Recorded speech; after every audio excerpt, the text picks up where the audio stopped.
Through you, Mr. Chair, we can begin. Thank you. Good afternoon. In accordance with Sections 45 and 53 of the Planning Act, 1990, as amended, this meeting of the Committee of Adjustment of the City of Toronto is called to order. My name is Zahir Bayat, and I'll be chairing today's session. Panel members today are Yim Chan, Dylan Reed, and Ryan Bissonnette, who is joining us virtually. We acknowledge the land that we are meeting on is the traditional territory of many nations, including the Mississaugas of the Credit, the Anishinaabe, the Chippewa, the Haudenosaunee, and the Wendat peoples, and is now home to many diverse First Nations, Inuit, and Métis peoples. We also acknowledge that Toronto is covered by Treaty 13 with the Mississaugas of the Credit. Committee of Adjustment public hearings are now conducted in a hybrid in-person and virtual format. Some applicants and participants will make their submissions in person, and others will participate virtually by electronic means through WebEx. The meetings are also streamed on the Toronto City Planning YouTube channel, and anyone wishing to view the hearing may watch on YouTube. Those who want to participate virtually and have registered in advance will be connecting with a computer or telephone and have the option of participating via video or audio only. When your item is called, you will be unmuted by the moderator. For both in-person and virtual participants, Committee of Adjustment staff will share presentations submitted in accordance with the written submission deadline. People attending in person today who want to receive a copy of the decision of the committee on an application must fill out the decision request card. And those participating virtually need to submit a written request for a decision by email. If you do not agree with the decision of the committee, you may be able to appeal the decision to the Toronto Local Appeal Body, or in some limited circumstances to the Ontario Land Tribunal. However, the provincial government amended the Planning Act and generally removed the rights of third parties to appeal Committee of Adjustment decisions. Only the applicant, the Minister of Municipal Affairs and Housing, specified persons, and public bodies are permitted to appeal decisions of the Committee of Adjustment. Appeal instructions are set out at the bottom of the decision of the committee. Today I will call each item in the order listed on the agenda. Where an application is uncontested, the agent or applicant may proceed with their presentation if desired. When the committee does not require presentation, applicants are to advise the chair should they wish to speak to the committee. The committee may ask questions and/or take the matter into committee for a decision. Each speaker, including the applicant, will be given a maximum of 5 minutes to address the committee. I will comment when you are reaching the 5 minutes. Any presentation or other materials you wish to submit to the committee must have been emailed in advance of the hearing. Staff and committee members cannot accept materials at the hearing. When addressing the committee, please clearly state your names and address. Please remember to confine your remarks to the matters outlined in the application. The applicant or agent will proceed first and will make a presentation to the committee on the application. Then, individuals either in support or opposed to the application will be invited to speak. Generally, we first call on speakers in the hearing room and then those participating through WebEx. Committee members may ask questions of each speaker after they have finished their presentation. When all speakers are finished, the applicant or agent has an opportunity to rebut only those issues that were raised by the speakers. This will mark the end of the discussion. The application will then be taken into committee for a decision. Madam Deputy Secretary Treasurer, are there any minutes to? We don't need that for the afternoon. In there, quick question: are there any declarations of interest of panel or staff? None. Seeing none, we'll move on. Madam Deputy Secretary Treasurer, are there any files to be closed? Through you, Mr. Chair, see none. Thank you. And through you, Mr. Chair, I see no request for deferral at this time. Thank you very much. Okay.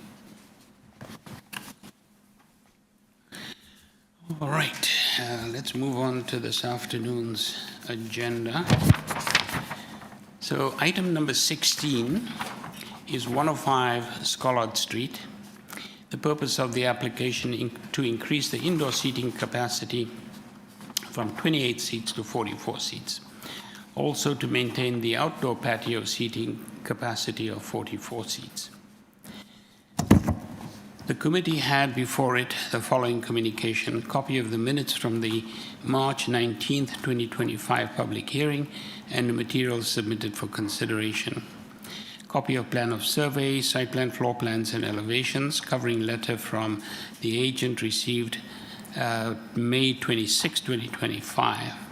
We also have email correspondence from the assistant planner, community planning, received May 16th, 2025.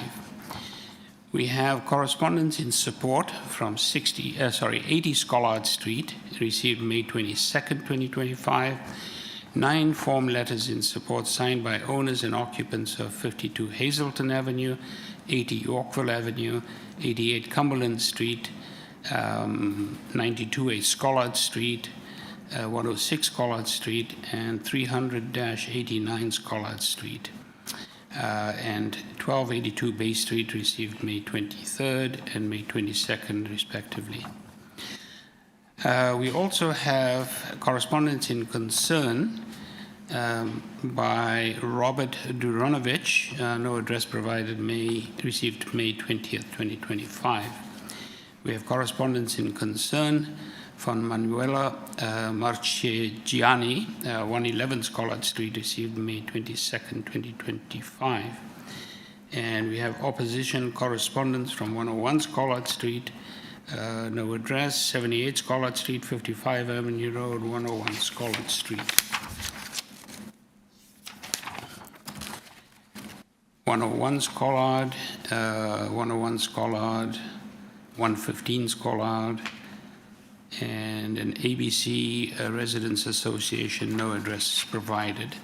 We have 10 letters of opposition signed by owners and occupants of 302, 305, 802-80 Yorkville Avenue, and Penthouse 2, and 403-100 Yorkville Avenue. We also have correspondence in opposition from Toronto Standard Condominium Corporation, 80 and 100 Yorkville Avenue. Greater Yorkville Residents Association received May 22nd, and Kenley Ip, 1240 Bay Street, received May 23rd, 2025, and materials in opposition from Toronto Standard Corporation. Again, it's the Condominium Corporation. It's the same one as previously mentioned, received on May 22nd, 2025. Through you, Mr. Chair, we do have the agent here in person. We have 2 registered speakers in person in opposition and 1 online. Thank you. Good afternoon. Good afternoon, Mr. Chair. Peter Milchin, 192 Lakeshore Road, West Mississauga, here on behalf of the applicant and their tenant. Mr. Chair and committee members, the application before you is seeking to make some changes to an existing eating establishment that was approved by Committee of Adjustment in 2000, with some subsequent changes in 2010 to add additional seating. So the application before you is to increase the interior seating capacity from 28 to 44 seats, and also to modify the hours of operation from 8 a.m. to 8 p.m. to 8 a.m. to 1 a.m. for the interior seating, and 8 a.m. to 11 p.m. for the patio. Mr. Speaker, the tenant who would be the operator of the restaurant is Mamakas Food Group. They've secured a 20-year lease on the property. They began their recent operation in December 2022. They are currently temporarily closed because of damage sustained from a fire down the street from them on SCOLLARD Street. So there's insurance litigation possibly pending. So Mamakis took over the space and continued to operate it as it was, which was some indoor seating, some exterior seating, and food service. Given the condition of the property as it was and the limitations on using it differently, much of the business that comes through this venue is food for food delivery services. So people in the area call up Uber Eats, skip the dishes, what have you, and order their food, and it gets delivered to them. We understand that this is a concern to the community, the traffic generated by delivery services, whether they're bicycle or on foot or vehicles. The vision that they have for this restaurant is to establish a more upscale type of dine-in restaurant with interior seating and exterior seating, to have the hours of operation mimic other establishments in the Yorkville area so that they would be on an even competitive footing with other establishments. In terms of the 4 tests under the Planning Act, this is in an area designated mixed use. SCOLLARD Street is a very vibrant commercial and residential street and has been so for decades.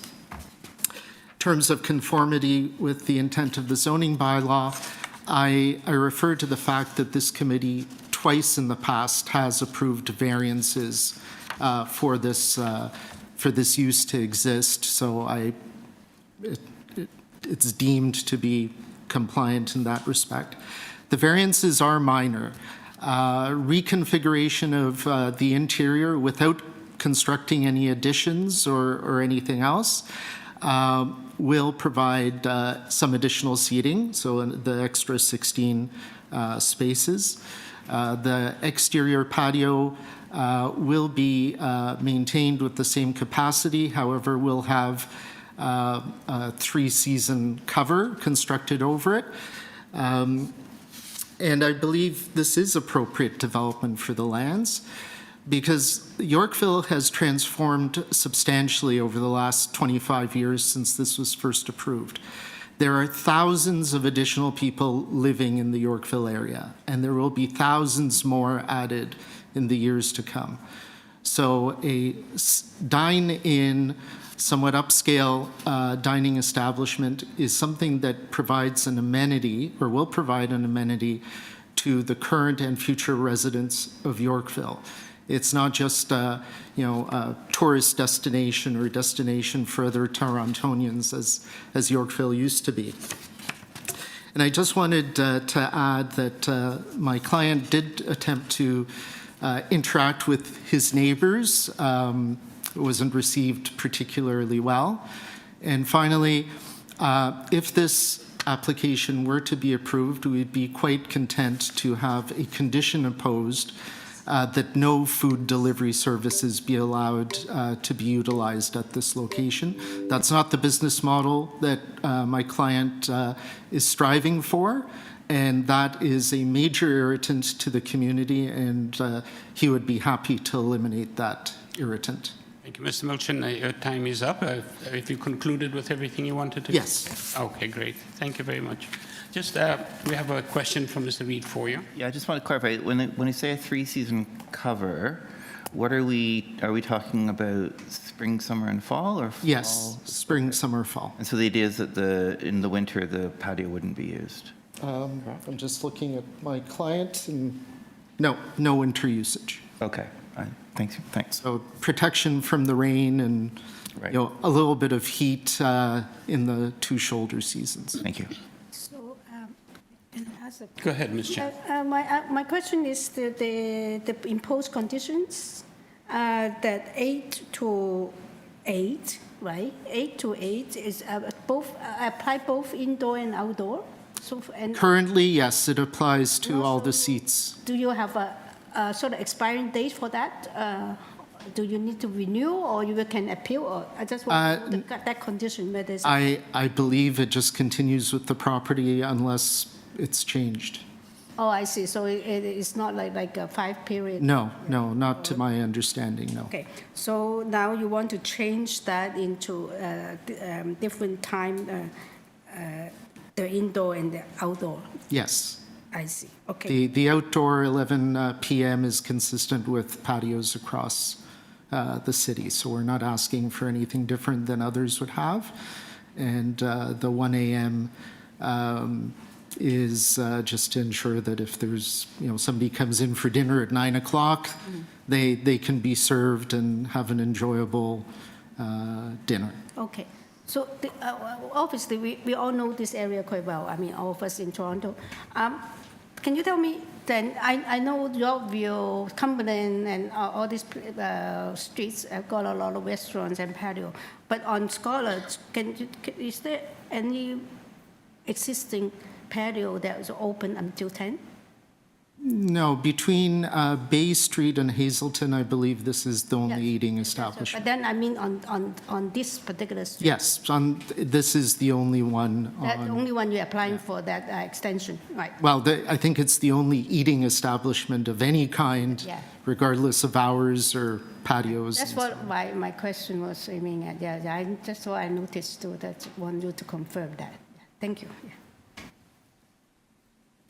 Thank you. We have a number of people in opposition, so perhaps we'll move to folks in the audience who are here to speak. Yes, so through you, Mr. Chair, we do have 2 speakers here in opposition. So one at a time, you can make your way up to the podium.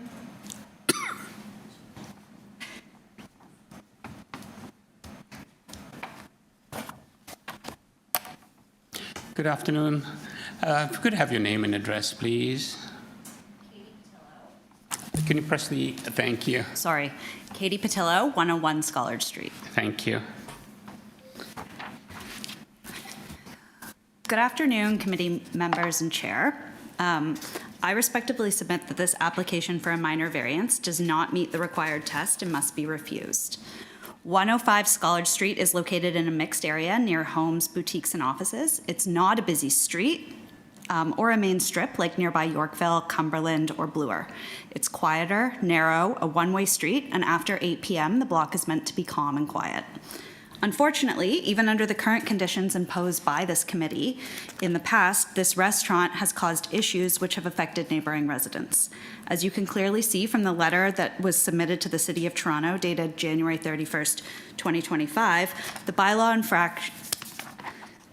There are a number of bylaw infractions. Unfortunately, shortly after this letter was submitted, the large fire across the street caused Suvla to shut down, and thus there has not been a proper investigation into these well-documented infractions.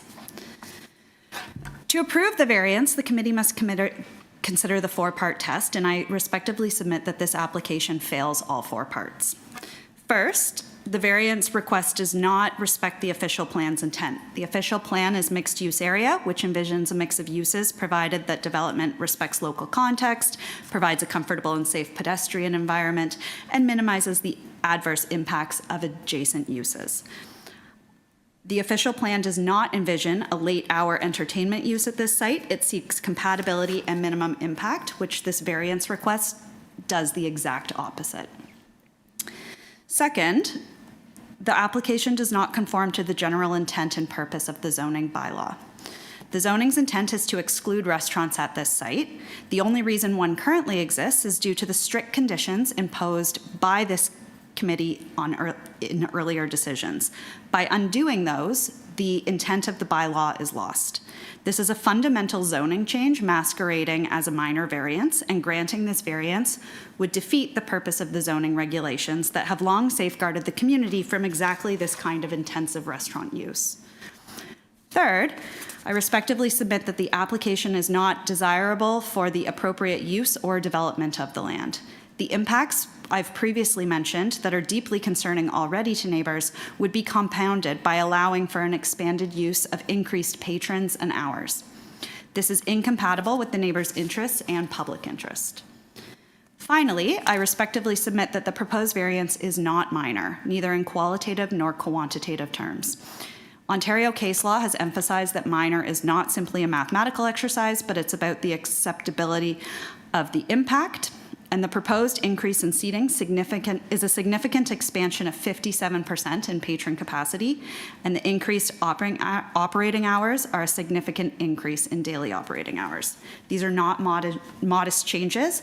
They're a fundamental shift in the nature and scale of the use.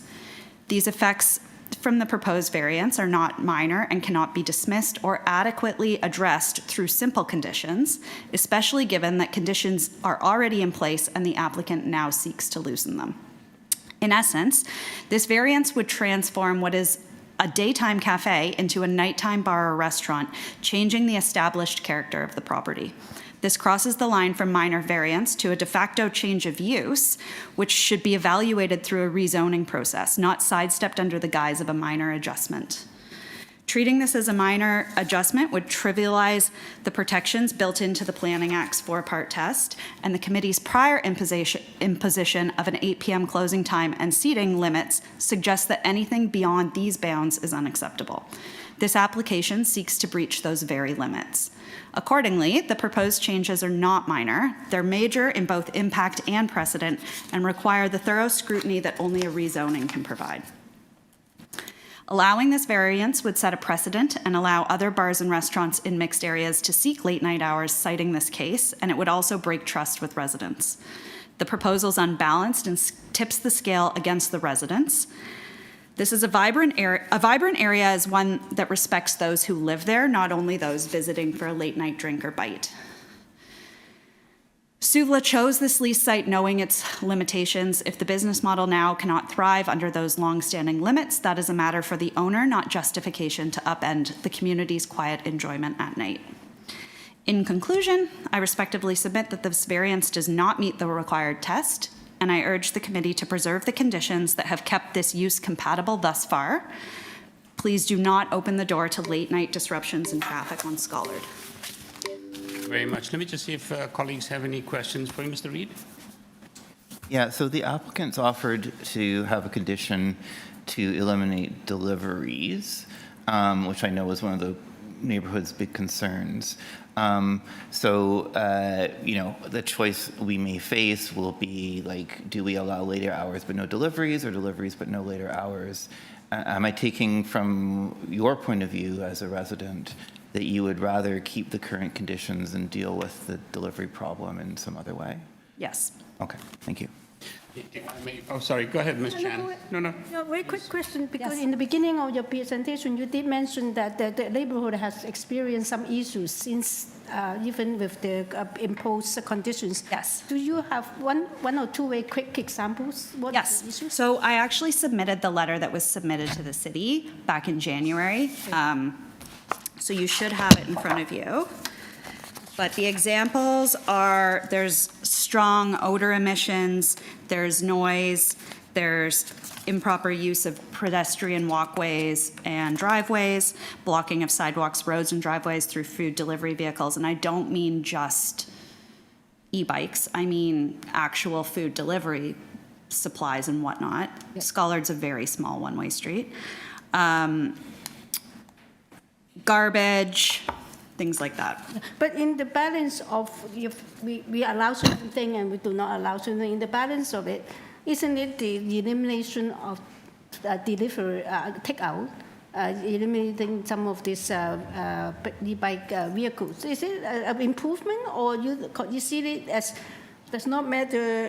What I'm trying to look at is that are you opposing both the increase of the capacity and also increase the operation hours? And then you do not Yes. think it will be an improvement if they eliminate the takeout service? I think it will bring, so the takeout service obviously brings quite a nuisance to the neighborhood, but I think that having an establishment open till 1 a.m. with increased seating capacity Yes. will bring a whole host of concerns, and noise being a huge one. Okay. All of a sudden, there's going to be people drinking and coming and going until 1 o'clock in the morning, which is Okay, that's your main. very different use. So do you have any do you oppose the increase in capacity? Yes. Seating capacity, both? Yes. Okay, thank you. If I may, sorry. Yeah, absolutely. We have a lot of people to speak, but I do have a question. You mentioned you're at 101. Yes, And I'm looking at Google Map, by the way, just Yep. trying to get a sense of this. I'm the second floor. Is that a residence? It's a residence on the top 2 floors. Okay. You'll be hearing from them. We're a law firm, and I work on the second floor. Okay, but do you also live there, I take? I do not. No, you do not. Okay. I also noticed just in the street, and this is just Google's street map, that the street itself, there are a lot of businesses there that occupy what used to be residences Yes. in the past. So it's not exclusively residential. No, it's not There are some exclusively that are- Residential. There's a lot of businesses. Most of them are businesses like ours. So they're sort of more 9 to 5. 9 to 5. Offices, yeah. Okay. And how, just again, how would that impact having later hours, not necessarily 1 a.m., but later hours impact people in those circumstances? If they've gone by 5 o'clock, how does the 9 to 5, I'm sorry, 8 o'clock to 8 to 1 p.m.? It changes the atmosphere of the street, and it opens up a whole host of options for other sites. It's setting a precedent that this small street that currently doesn't allow that sort of thing will allow it. And that changes, it's in essence, it's sort of moving towards changing the whole zoning of the street, which we oppose. And by increasing the seating, like I said, the food deliveries, all that sort of stuff is going to ramp up, and that affects us all day long. There's trucks sitting in the middle of SCOLLARD and blocking traffic, and Thank you very much. thank you. Moving on to the next. Next speaker.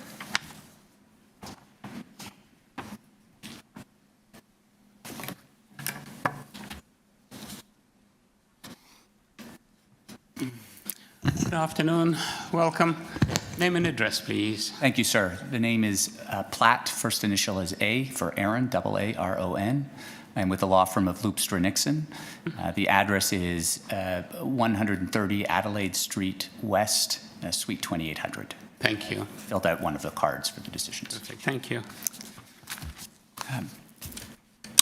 Good afternoon. My name is Aaron Platt. I'm counsel to Maria del Pilar Lamprey. Together with her spouse, they own and reside at 101 SCOLLARD Street. So they're the owners and residents just above the law firm that you just heard from. Remarkably, this is my second time appearing before this committee for this client in relation to an application to expand operations at 101 SCOLLARD Street. In fact, I was here back in June 2010 when this committee entertained an application to expand seating and the hours for the restaurant that was previously permitted in 2000. At the time, a limited increase to the seating was permitted, but only in conjunction with the maintenance of 2 conditions: operating hours not to extend beyond 8 p.m. and no amplified music permitted on the patio. Those conditions were originally imposed when the initial use was allowed to be introduced to this neighborhood. While the site is near the Yorkville-Cumberland retail strips, Bloor Street as well, SCOLLARD Street is separate and apart from that environment. The street is primarily occupied by residential buildings or buildings with a residential component and a small service commercial component, usually including items like galleries, professional offices, and hair and beauty salons. The neighborhood composition has changed little in the last 15 years. To my knowledge, and as we heard from the applicant's own representative, there are no other eating establishments on the entire block. There's good reason for that. They are entirely prohibited by the bylaw. The only reason that there is a foothold for this restaurant is an application was made in 2000 to allow a small lunch spot to service the local businesses that operated 9 to 5, hence the restriction on hours. Planning staff, as you've seen from the record, have already confirmed that there are no plans whatsoever to expand eating establishments or to expand the zoning for other commercial uses along this strip of SCOLLARD Street. I'll move for a moment now to the 4 tests, and I'm going to take the time to specifically reference 3 of them. You've heard extensively from the previous speaker on the official plan. I'm going to skip right to the zoning bylaw. As I've already noted, the site is zoned for residential uses, and the intended use of a restaurant is entirely prohibited. The application is trying to capitalize on a previously established small-scale use that was legalized subject to certain conditions. I disagree with the previous speaker for the applicant who said that we don't need to worry about the zoning test because the zoning's satisfied, there's a variance there. Well, that's just not true. They're seeking to crack open the entire variance. It's an entirely new application before you, and you must consider the actual zoning bylaw that is in place, not the existing variance. They don't get to foothold off that, while at the same time ignore all of the conditions that were previously imposed to specifically allow that use in that location. The expansion was subject to very specific and tight conditions for that reason. The proposed use is not small scale intended to serve the local neighborhood. Rather, the intention here is to establish a destination restaurant. As seen from the applicant's own materials, this is supposed to be a swanky spot, commensurate with the other swankier locations on Yorkville and Cumberland. Such a use is completely outside the in-force zoning and well outside the limits of legal non-conforming status. In terms of the minor test, it's simply not minor. The impacts are too great. They're undue. You've heard from the previous speaker about the complaints. You've certainly seen the record. You've heard from the condominium across the rear yard. You've heard from 2 ratepayers associations on the record about the demonstrably undue impacts experienced by the neighborhood as a result of even the existing operations, let alone one that would extend further into the evening.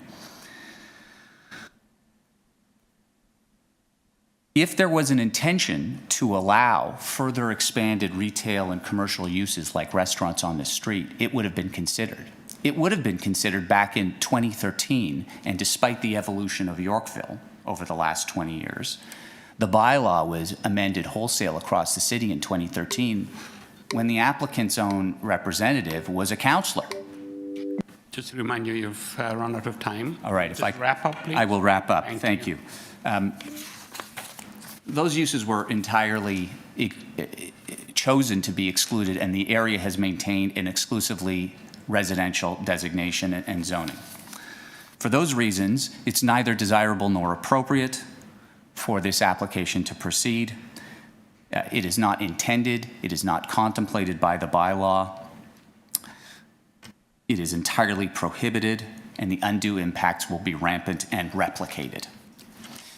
If the application before you, it seeks to eliminate the very conditions that were imposed by the committee to allow this use to creep into the neighborhood.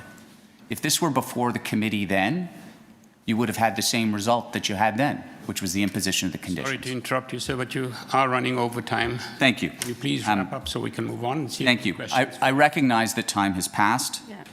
and unfortunately for the applicant, the conditions in the neighborhood have not evolved so dramatically different than what they were before.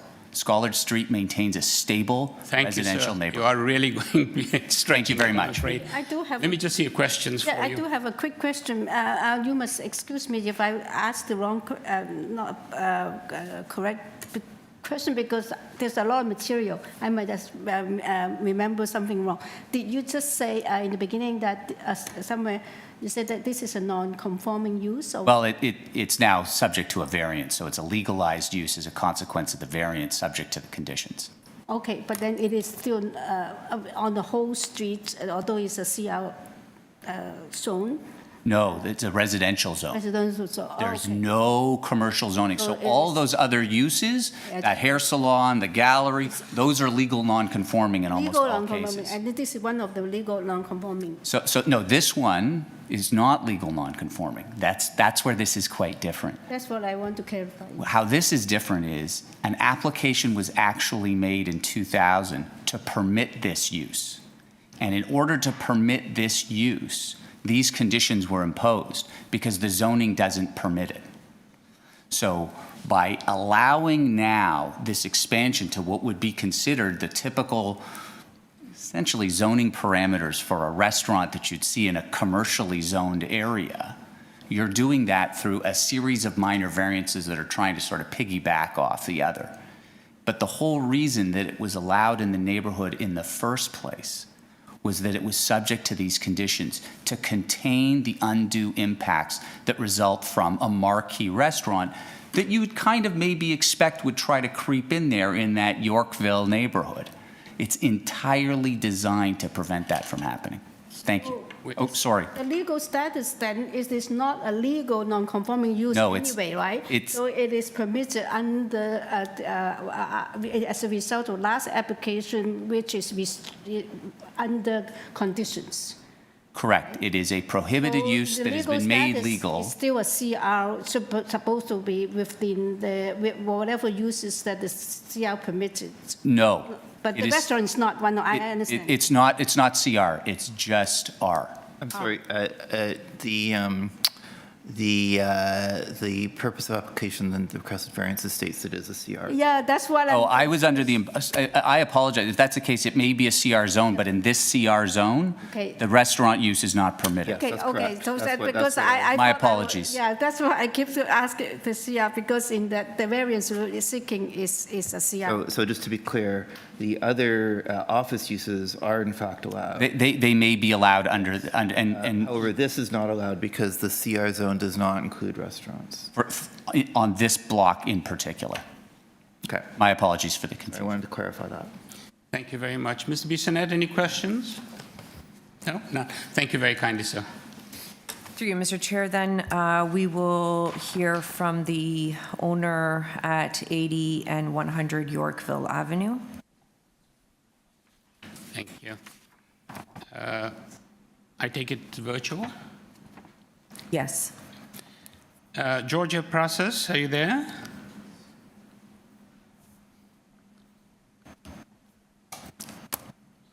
Georgia Process, are you there?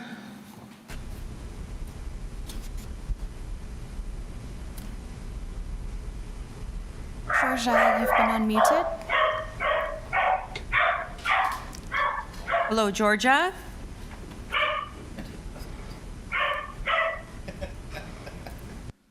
She's on video. Hello. Hi. Hi, good afternoon, and welcome. Could we get your name and address, please?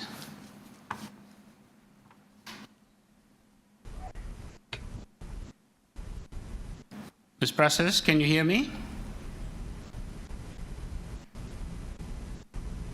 We can't hear you if you are speaking.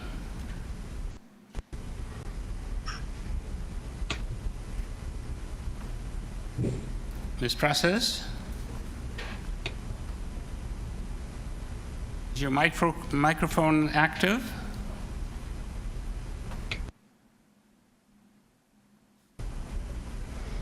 Hello, can you hear me? We can now, thank you. Could you state I'm your... unable to hear you. Oops.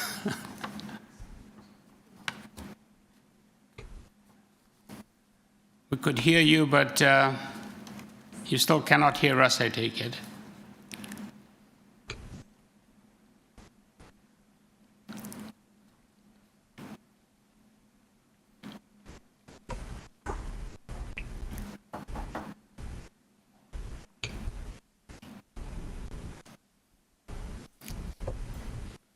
Process, I take it you still can't hear us.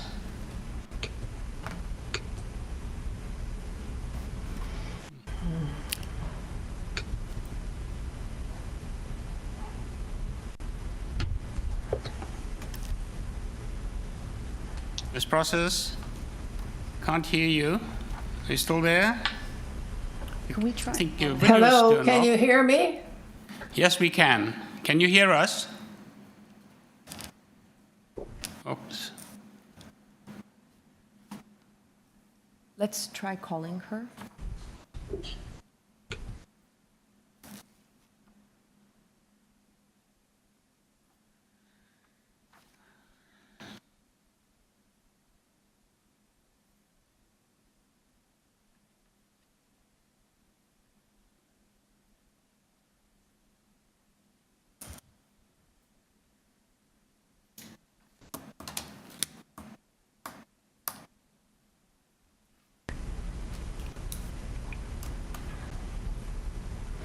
Hello, can you hear me?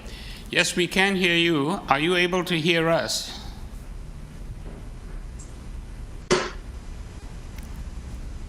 I cannot hear you.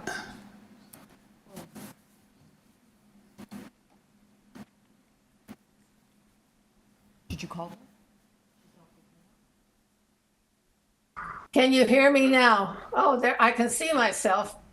Are you able to hear me? We can hear you, but you cannot hear us by the sounds of it.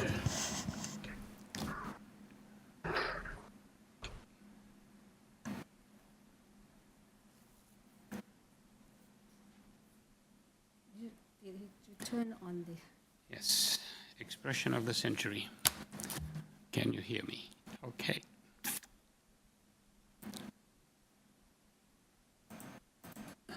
Let's try calling her one more time, and then we'll have to move on.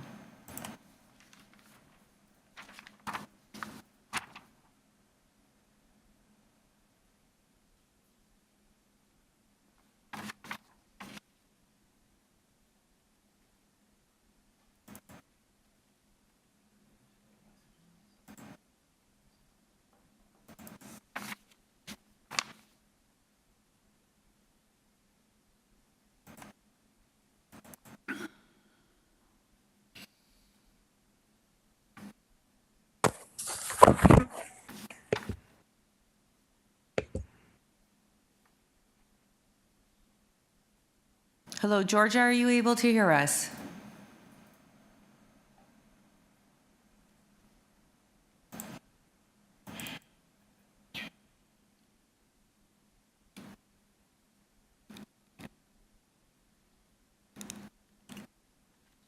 Speaking. Hello, Georgia, are you able to hear us? Speaking. Can you But turn what- on your phone?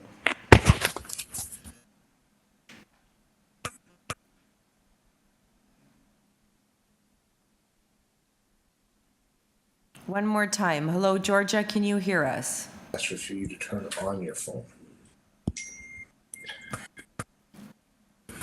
I did turn on my phone.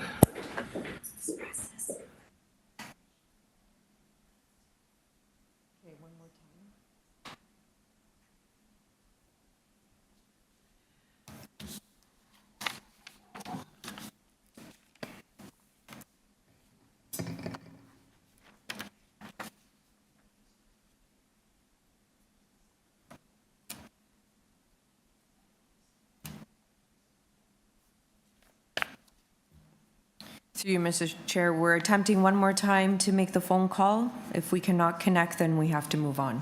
Thank you.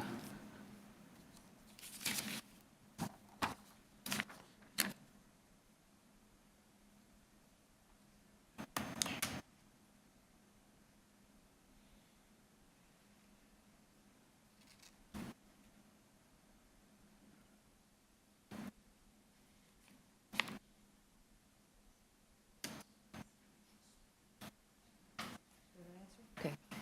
Through you, Mr. Chair, we've made multiple attempts. Absolutely. We just can't connect. Thank you. Let's move on to the next person then. Through you, Mr. Chair, those are all the speakers, so we can hear back from the agent. Motion. Thank you.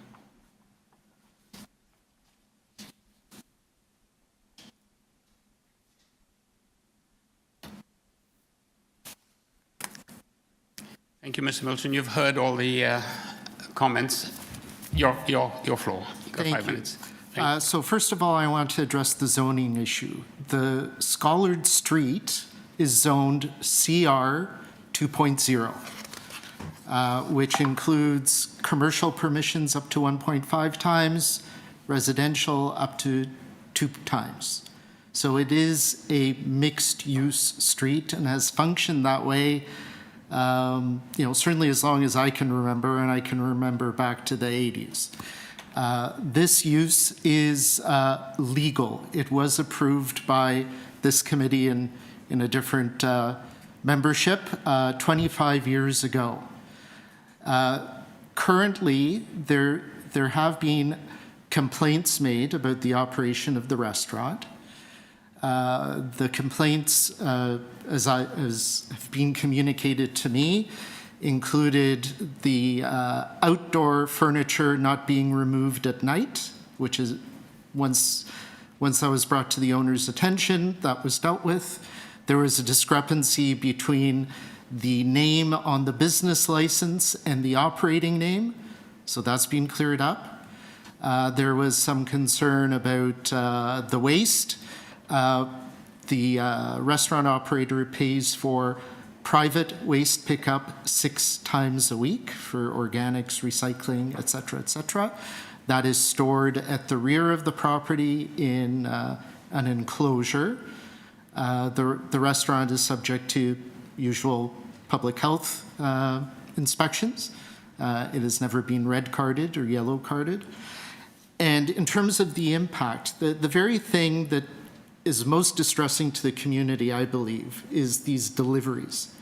Currently, about 70% of the business done at this location is delivery food. That would be completely eliminated with the renovation into more of a higher end restaurant. So the volume of food being delivered, the volume of people coming and going because of deliveries would actually be less. So what my client is proposing, I believe, would be better for the community because it would be providing an eating establishment for the community without the impact of all the couriers, delivery drivers on bikes or mopeds or however they're coming, Uber Eats cars. So that would address a lot of the concerns they have. We hear what people are saying about the hours of operation. This is not meant to be a nightclub. It's not meant to be a late night bar. It's meant to be a dine-in restaurant. The owner wants more flexibility to operate the restaurant. That's why the 8 p.m. cutoff is too early for dinner service. Is 1 a.m. necessary? No, perhaps not. That could be reduced. I'd be interested in hearing what committee might be thinking about that. So it is a permitted use by virtue of variances. It has operated for 25 years. There are some challenges with it. The restaurant business, I'm sure, has changed dramatically in 25 years. We know it's changed after COVID. And we also know that there's already been approximately 3,000 new units built in the Yorkville area, with thousands more units approved and underway. Those new units on Bel Air, Yorkville, Cumberland, Avenue Road, Bay Street, Hazelton Avenue. So they surround SCOLLARD on all sides, these new residences. And this is an affluent neighborhood. So the people in this area will be looking for good quality dining options. So my client has, is confident that he can create a sit-down restaurant, no more delivery services, higher end, good clientele that serves the community.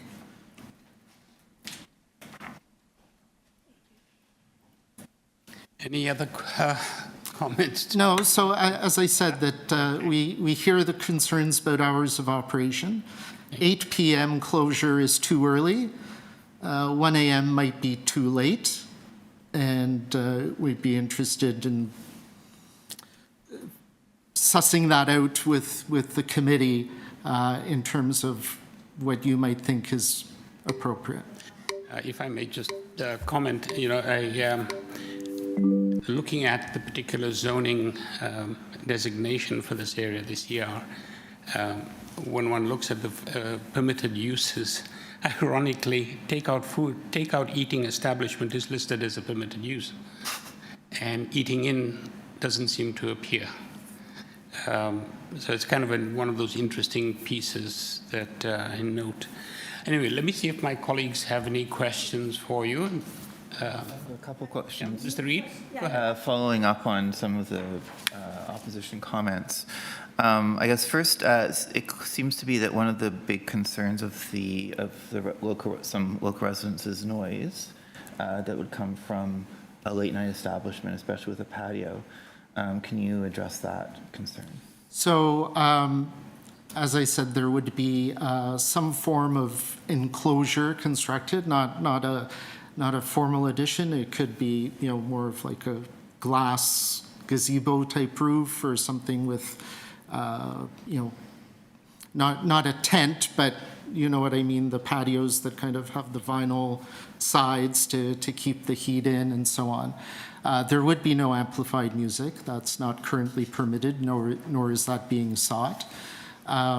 So we think that would, not create much further impact than what is there now. We are suggesting different hours of operation for the patio than from the interior restaurant. Only till 11 p.m. for the patio, which is consistent with other patios in the Oakville area. And, people who live here complained about the condos that are being built. Many people oppose those too. And some of those condos displaced restaurants. And it's difficult to put a restaurant in some of these new commercial buildings because the rents are too high and there's technical issues with venting in a 12-story building or 22-story building and so on. Here we have a property that has been the same owner for 25 years, who is now a landlord to a restaurant. So they're invested in continuing to maintain and upkeep the property in a manner that suits the neighborhood. And we have a restaurant operator who's very experienced with a number of restaurants in the city, 4 other restaurants, 2 of which offer no delivery service, and 2 do. So he's quite happy to have no delivery service here. But to achieve that requires significant investment into the property. And for that investment to be viable, the capacity and hours of operation have to be there. The opponent pointed out that the original permission seems to have been for a lunch place or a cafe as opposed to a late night restaurant. I don't. Did you want to? I don't know. Obviously, you could serve dinner at 6 o'clock and still operate till 8 p.m., but maybe not for a fine dining establishment or something upper end. Okay, thank you. Ms. Chen? Yes, I have a quick question. So do you suggest, in order, the current conditions is only restrict the capacity and the operation hours, but in this application, you offer to eliminate the takeout service. Yes. So what do you think, how we can enforce that is to put in a condition that will not allow? That would not allow, and then that would be as a condition. And that would potentially jeopardize the restaurant business license if they were not complying with a condition like that. So there would be, the potential for strong enforcement because the business license could be at risk if they do not comply with that restriction. Okay. I think one of the, if I may, sorry, one of the folks that spoke earlier suggested, and maybe not in quite the same words, an incrementalism that they're witnessing or fear is happening, that you've, take an inch and then next thing you've got the entire finger, then the hand and so on. I think that's one of the concerns that I think I heard, perhaps I'm wrong, but would that be something that you could address in terms of allaying those kinds of concerns? So the restaurant operator is an experienced restaurant operator, Mamakas Food Group. They own 4 other restaurants in the city. So the quality of those establishments can easily be researched by the community. So I think that test, if that's a test, can be addressed. If another restaurant attempted to open on SCOLLARD, they would have to seek either a rezoning application or come to the Committee of Adjustment for a variance, and the committee could turn them down. So this notion, and there is no precedent ever. Just because we get something doesn't mean the next person gets it. So we believe that's a significant protection here. And as I said, if the committee feels that eliminating the delivery isn't enough, maybe there's some further concession we could offer. However, the capacity, the interior capacity, is integral to this transformation that would allow for removing the old exhaust equipment, putting in place modern exhaust equipment with odor control, ensuring those deliveries aren't happening anymore. And actually, the restaurant operator tells me the volume of food deliveries would go down as a result of a sit-down restaurant as opposed to the delivery service. The delivery service obviously can be busy right up until 8 p.m., sending out people's dinner orders, and it generates, there's more food required to go through that kitchen than if it were a sit-down kitchen, even if the seating capacity is somewhat increased. Coming back to, if I may, and I'm sorry if we're belaboring this point, you mentioned adjustable hours. So at the moment, it functions as a cafe. At the moment, they produce food from morning till evening. People come for breakfast, they come during the day, they can come, I guess, up until dinner time. So it's open throughout the day. I believe so. So turning it into a more formal sit-down restaurant, what would the hours then be from 8 a.m. in the morning? Right now, they're considering that they would have a simple breakfast service, so probably focused either people who live in the immediate area or people who work on SCOLLARD could come by for a juice, a coffee, a bagel, so on. And they could eat it there, or I suppose they could do takeout, but there would be no delivery services operating. Obviously, lunchtime. And dinner. And then dinner service, and people come for dinner, some at 6, some at 7, some at 8, maybe some at 9, and they want to have a nice sit-down dinner with a cocktail or a glass of wine. But this is not meant to be just a bar. It's not meant to be a nightclub. It's meant to be a sit-down restaurant with good quality food. Thank you. Any other questions or comments? Yes, I understand the context, but this is a little strange application to me, is because we are looking at one variance, which is like a permitted use in a CR, particularly seeking a specific use in a CR zone, which is not allowed. But all these other things about capacity, the limitations of hours and all, is none of those variants. We don't have any variances on those. We do not have anything to make sure that if you seek, unless almost everything we have to tie it to as conditions, right?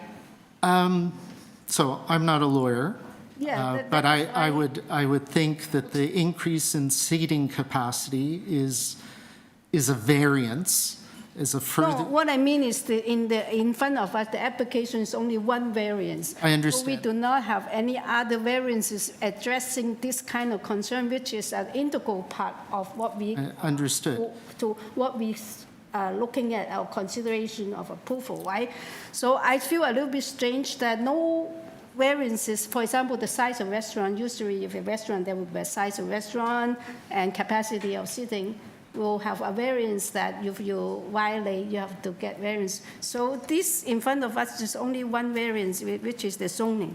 Through you, Mr. Chair, typically when you're dealing with a use variance, no other variances are tied Yeah, exactly. to this, because they can impose regulations because the use is not permitted. Yeah, so. So that's why what is before you today is just for Yeah. the restaurant use, because they are proposing to increase the seating capacity indoors. Yes.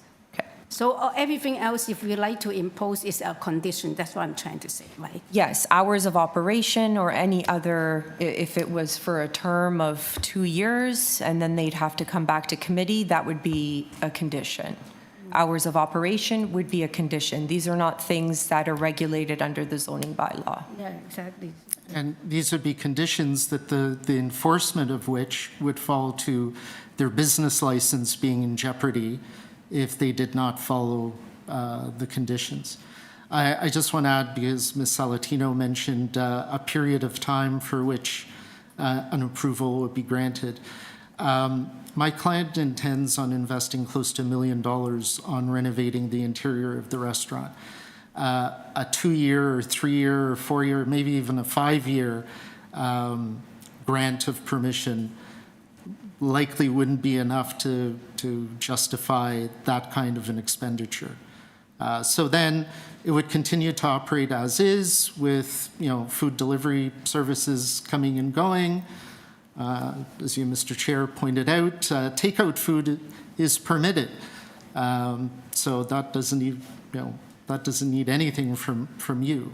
My client does want to make the situation better. He does want to have something that's more in keeping with the character of the neighborhood, which is an affluent neighborhood with good eating establishments. We don't want to see fast food here. We don't want to see places that are just takeout. And we can address, the concerns about the courier, delivery traffic. Those can easily be addressed.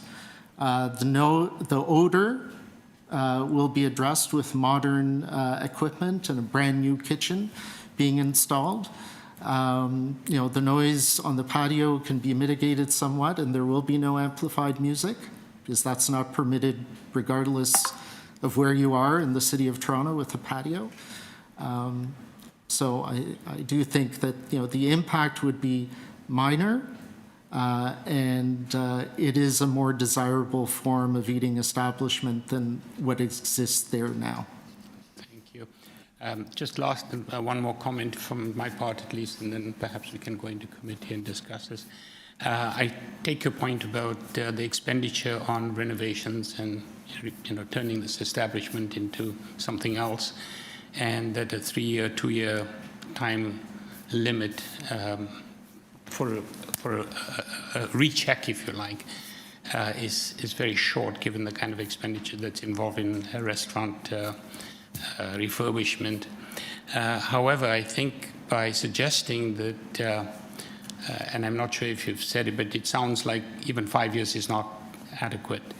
It kind of ties our hands, because I think if your clients' expectations and skills and performance are such that this place will be fantastic in 3 years, 4 years, 5 years, and all the conditions related to hours of operation, the odor, et cetera, are met, that the 5 years wouldn't be a problem. You'd come back, and in 5 years, you've done such a fantastic job, everybody will be supporting the ongoing restaurant. So I find that a little bit challenging, because you're kind of tying our hands up a bit. I can't commit to that. I'm looking to the owner, what he is prepared to do or not to do. It's not a decision I can make for him. I do have a question to our Deputy Secretary Treasurer relating to what we discussed. My difficulty is this: like you told me, all these conditions that if you're going to impose already the current restrictions only linked to the business operation license, the business license. But my thinking, all the time I question. What is in front of us is only to permit a use in the CR zone. So if just imagine this can be changed, the owner always change. My question is that those conditions it's only restricted to these applications. They ask for this, and then we impose all this restriction. But if someone, a new owner, the CR zone allow a restaurant is permanent attached to the property. They can do whatever, they can undo all those conditions, right? Is that what I understand? They only have to Why say, would they undo the conditions? only because in what they have succeed from after this application in writing is only to permit a restaurant use in a CR zone. Yes. But then if it's a different kinds of restaurant or it will turn out to be fast food, we cannot restrict that it's a restaurant. Again, if a new owner is to purchase the Yeah. property, then they have to go through a zoning review again I see. and okay. determine what would be required. Oh, so this will not go It goes with the property. Yeah. You need to, you've had your 5 minutes, right? We're not here having a legal dispute, right? I want to clarify that. So if a new owner were to purchase the property and continue the restaurant use, they can, because of, if the committee is to approve this application today, they will continue that use. Any deviation from that use has to be re-reviewed and then determine if they require an additional application to committee of adjustment or not. And they'll still be subject to whatever conditions. Whatever conditions that the committee Okay. imposes today, if the committee finds merit to approve the application. Okay, no, that is good. Yeah, that is what I was concerned. Let me just see if Mr. Bissonnette has any questions or comments at this point, or shall we move into committee? Cannot hear. Mr. Bissonnette? Happy to move into committee. Thank you, Mr. Bissonnette. So let's take it into committee and see where we go with this particular one. Would like to start?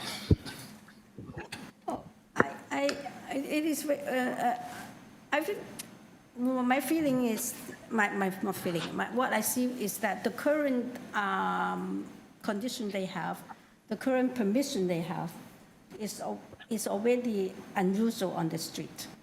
Although they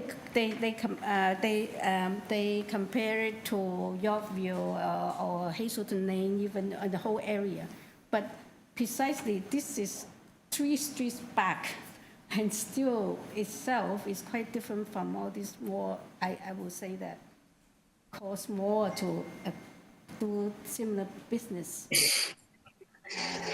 right in that area. So they take advantage of this like a smaller street maybe, but then they will think that the future will be just like the other ones.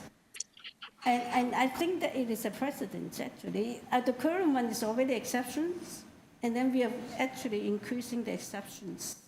And even though if my colleagues will approve the application, I still have some difficulties of extending the hours to 1 a.m. For the interior. I think that maybe for dinner at about 10 o'clock probably should finish eating. I think that the operation hours got a problem for me seriously, and the outdoor, I think that it should still keep the current conditions. I think it's 8, the outdoors. So, first of all, I mean, I think the argument about a need for restaurants doesn't make any sense to me. There's a ton of restaurants in this area. There are several that are in new buildings. There's also lots of opportunities to open a restaurant very close by on Cumberland, on Yorkville, on Bay, on Avenue Road. There's a ton of restaurants. So I don't really feel like there's this crying need to add more high-end restaurants to this area. Like, I feel like it's well served on that point. It seems to me that the original plan was specifically for a cafe or lunch place, a modest, small cafe or lunch place. Yes, they managed to get their patio extended a few years ago, but you know, it's the owners. The owners knew that that's what was the conditions when they signed the lease. We're not under any obligation to rescue them from, you know, that commercial decision. And it's clear to me that this is a street that is intended to be busy during the day with businesses, but not during the evening. It is a residential street during the evening. So to me, I think the simplest thing is likely to reject this. We could approve it and then employ conditions, whatever. But the existing conditions are clearly, intentional, and it just doesn't seem to me that it's intended to be a large, high-end, late-night restaurant. That was never the intention in the first place. And if we allow it, we are in fact changing the nature of the street. The other Cumberland and Yorkville. And like I said, I don't really feel like there's a strong need for that because there is a lot of opportunities in the area for high-end restaurants. So that's the way I feel. Thank you, Mr. Reid. Mr. Bissonnette, any thoughts? Yeah, I have a few thoughts. I do think that this would be imposing quite a burden on the street, the other businesses, offices, residents. I don't think a 1 a.m. time is supportable or appropriate. I don't necessarily have a problem with the expansion of the patio to 44 seats. Is it currently 28? It's the interior that would be expanded. To 44. The patio's already been expanded, so this would be the interior. Oh, sorry, the interior. Yeah, but I just feel like. I also worry about are they gaming the system? There's been variances. They've been in front of this committee. It seems that they want more and more and more. So overall, when I look at these variances, I just don't find it supportable. Thank you. Thank you, Mr. Bissonnette. For my part, my 2 cents worth. If this was in some other location, it was already a restaurant that needed to expand. So existing restaurant, we need to expand it and turn it into a larger space. I could understand that. But I think in this particular case, I think to your point, Mr. Reid, it's almost like creep. I can see this happening repeatedly, and at the end of the day, I'm not sure where this will end up, but I'd rather not be part of a decision that, despite conditions that one might set, we already have conditions, and the restaurant was opened with those conditions in mind. And I don't think those conditions necessarily need to be changed at this point. I don't see the necessity for it. So I'm not in support of this particular application as it's presented. I'm happy to move a motion. Thank you, Mr. Reid. I move a motion that the application be rejected. Thank you, Mr. Reid. Bear with me. Is there a seconder for this motion? Thank you, Mr. Bissonnette. Second. All those in favor of refusal? Thank you. This motion, it's been refused. Thank you for your presence.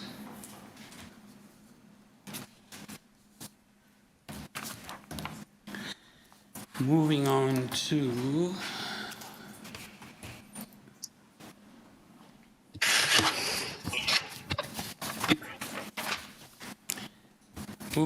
item number 17. Number 17, pardon me.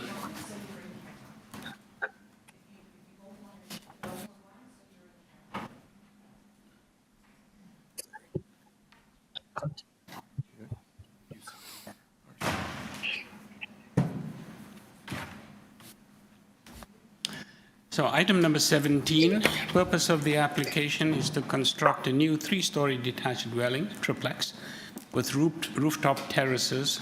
Also to construct a 1-story attached 2-car garage with a rooftop terrace fronting Grayton Crescent. There will be a total of 3 residential units on this lot. The committee had before it the following communication: copy of the minutes from the April 9th, 2025 public hearing and the materials submitted for consideration. Copy of plan of survey, site plan, floor plans, and elevations. Community meeting minutes from Jason Friedman, the agent, received May 2nd, 2025. And we also have staff report from project analyst at Jason Construction Review, Metrolinx. Oh, sorry. Yeah, through you, Mr. Chair, we do have the owner and agent here in person. Thank We you. do not have any registered speakers. I think that there should be a revision to the purpose of the application. Okay. If I understand correctly, am I understanding correctly that the new application only has a one-car garage? Yes, we, in the April 9th hearing, it was deferred, the decision was deferred pending revision of the drawings to match the discussion in the meeting of reducing a two-car garage to a single-car garage. Right, so can, Sorry to interrupt. Could we just have your name and address for the record? Yes. And then we can have questions. My name is Lawrence Glazer. I'm the principal of Ellie Glazer Architect Limited, acting on behalf of the owner. Address is 85 Scarsdale Road, North York, Ontario. Thank you very much. And I take it your colleague is, This is Mr. Friedman. He is the project architect on the project. thank you. And your address, sir? My address is 2 Glenholm Avenue. Perfect, thank you. I don't think we need a presentation unless my colleagues... can we change the purpose of application? Sure, we can amend that. Yeah. Yep. The top two. So am I correct to saying that it should be amended to say to construct a one-story attached one-car garage? Yes, it's we reduced it from a two-car to a single-car garage in respect to the concern raised by the neighbor at 6. Does that affect any of the variances that we have in front of us? It reduced the variances in terms of the setback for the garage wall from the Are those rear reduced property line. variances in this, what we see in front of us, or do we need to make revisions? No, those have been all updated to match what was before you. Okay, so it's just the purpose of the application that hadn't been updated. Yes. Okay, thank you very much. That's the only amendment we have. Thank got you. it. Thanks. Sorry, through you, Mr. Chair, the registered speaker that we did have is now online, so we'll have to hear a presentation Certainly, from okay. the agent and owner, and then we'll hear from the recipient.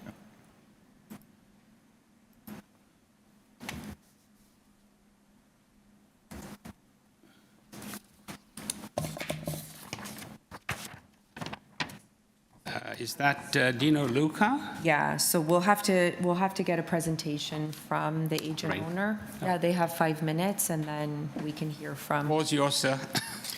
Thank you very much, Mr. Chairman. As I noted, this application was back to you because of a deferral in the original hearing of April 9th. Following that meeting, we made the revisions to the drawings, and we reached out to Mr. Luca, the next-door neighbor, who expressed concern about this, and we went through the drawings with him. Mr. Luca requested a meeting on site, which we subsequently attended with him, and that is the minutes of meeting that you have that was issued by my office just to keep track of the discussions that were had.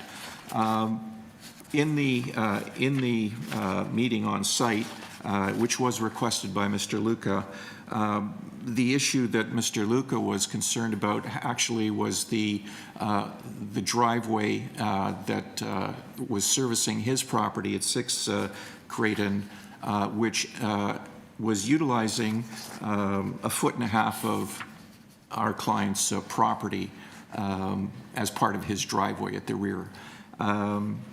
We indicated, and Mr. Luca was objecting at the discussion of putting a fence on the property line once this was all done, because he wished to continue use of the 1.5 feet of driveway or my client's property for his driveway. There was discussion of Mr. Luca raised the question of having adverse possession over the property because of the length of time he had lived at the property, and we indicated that first of all that was a legal issue.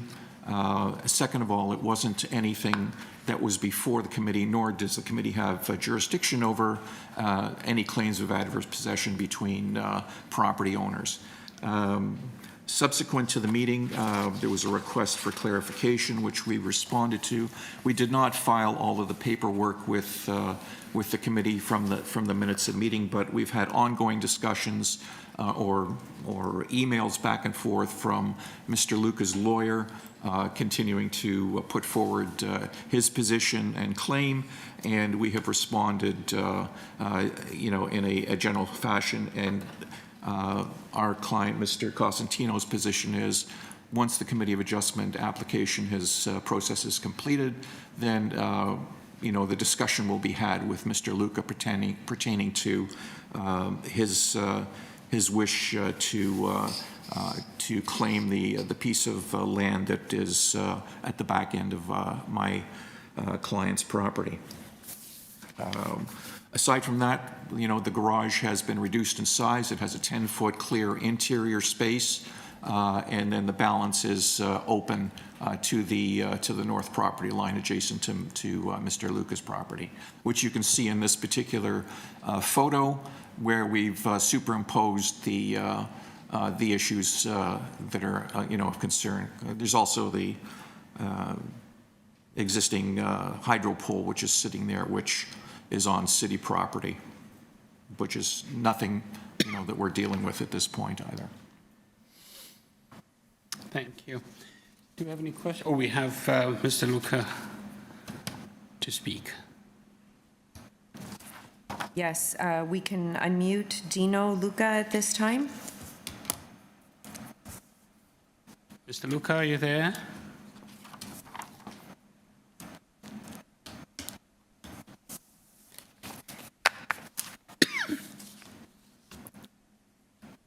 Mr. Luca, are you there?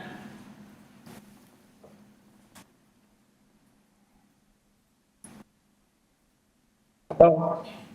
Hi, good afternoon. Is that Mr. Luca? Yes, speaking. Could Can you hear just me? could you just tell us your name and address, please? Yeah, name is Vince Luca, number 6 Drayton Crescent. Thank you. You have 5 minutes. Okay, there's a couple of things I would like to clarify. At the last hearing, Mr. Glazer indicated that in order to alleviate our concern about the garages, they were going to reduce from 2-bay garage to 1, giving us 12 feet setback from the lot line. In this application that I see in front of us now, it's 7 feet, not 12. So she clearly contradicting what he said at the last hearing, that we're going to have 12 feet setback. The other issue we have is the lot line, as Mr. Glazer mentioned. We're definitely going to claim possessory title for that. And in our opinion, the lot line is where the yellow line shows on the driveway there. So anything like setback, we would request it would be from the yellow line.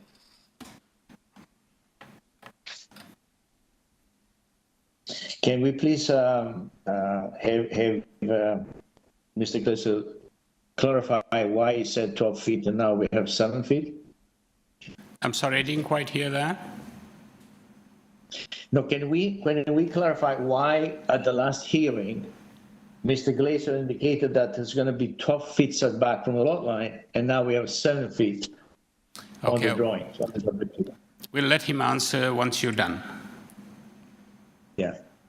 And also, there's a letter that our lawyer sent. You have that on file, right? I'm sorry, I missed that as well. It was a late folder, the letter from the lawyer, Mr. the communication he had with Mr. Glazer. You have that on file, right? I think it is here. Yeah, that's the one, yeah. Minutes You see, in my concern. lawyer position clearly indicate our position about the lot line. So our intention is to pursue that. Good. Is there anything in addition that you wanted to add? Also, the other thing is in the application, it still talks about 2-car garage on this latest application. That has been amended. Hasn't been amended, okay.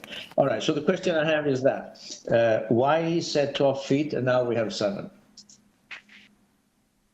We'll let him respond. Is there anything additional that you'd like to add before we move back to? The fact with the lot line. Our position is that we will never allow a fence on the lot line. We would have no problem with the fence where the yellow line is. Okay, thank you, Mr. Luca. We've been using this since 1986. It's a family home. My in-laws own it since 1985. And this was uninterrupted use for all these years. Thank you. Did you want to add anything else? You've got a minute and a half to go. Yeah, and no, that's it. That's it? My concern is why 7 feet instead of 12? Okay. And make sure that the lot line is a yellow line and not the red. Okay, thank you so much. I'll move back to Mr. Friedman to get him to respond. Okay. Thank you. Floor's yours. Mr. Glazer sorry, will Mr. respond. I defer to Mr. Glazer. Thank you. First of all, I think that there may have been a little bit of misspeak between the 12-foot and the 7-foot. I think I was talking about a 12-foot wide garage and not 12 feet setback from the property line. Notwithstanding that, the comment of a 7-foot, a 12-foot wide setback makes the garage unusable at 7 feet. It doesn't comply with the bylaw requirements for minimum parking space in a garage. So the garage interior, as it's drawn right now, is 10 feet, which is an appropriate width for the interior of a garage, and then a minimum wall will be built there. Second of all, I'd like to address this concern or this position that Mr. Luca has put forward. As I said at my opening statement, the issue of any claim of adverse possession is not something that the Committee of Adjustment deals with. It's not within your purview. It is a legal matter between the property owners to deal with. That being said, Mr. Luca's lawyer has sent a number of positions to us about their point of view, and we have advised Mr. Luca and his counsel that the test for adverse possession is continuous use by the applicant, which is the owner of the property, for a period of 10 years before the change of ownership to the land registry title system, which it is now. Mr. Luca purchased the property, I think, or took ownership in, was it 1993? The property was registered to land titles. It transferred over in 2001, which by our calculation, and we advised Mr. Luca and his lawyer, is 8 years and 2 months, which does not comply with the time frame for making a legal claim of adverse possession. Second of all, Mr. Luca, through his lawyer, has made the claim that the adverse possession was continuous since the 1980s. The claim for adverse possession, again, is based on the ownership. Mr. Luca and his wife took ownership of the land in 1993. That is the date that count starts from, and it does not comply with the legal legislation that is, passed by the province and been proven through numerous case law trials. Mr. Luca will not be adversely affected relative to the City of Toronto bylaws by Mr. Cosentino having a fence on his property at the property line, insofar as the City of Toronto bylaw, paragraph 10.51, 100.1, indicates that a general driveway that passes through a front yard can have a minimum width of 2 meters. That is what the bylaw says. When this fence, when you take a look at where his building is, his house, relative to the property line, it is a width of 2.45 meters. So it actually exceeds the minimum bylaw requirement that everybody else in the city complies with relative to driveways. The wish for the additional space is nice. We indicated that that would be something to be discussed potentially with Mr. Cosentino after the Committee of Adjustment matter was dealt with, and notwithstanding the fact that Mr. Luca felt that he had to have his lawyer pushing the matter at this point before the hearing. So,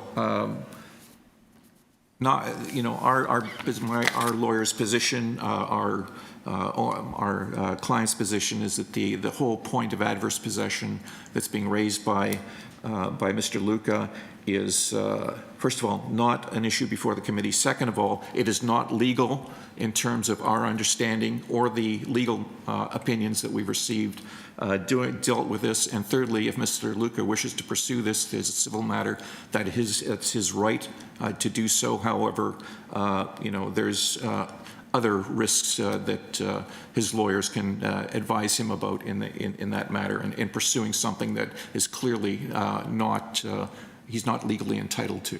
Yeah. Okay, thank you. Let me just see if any colleagues have any questions. Mr. Reid?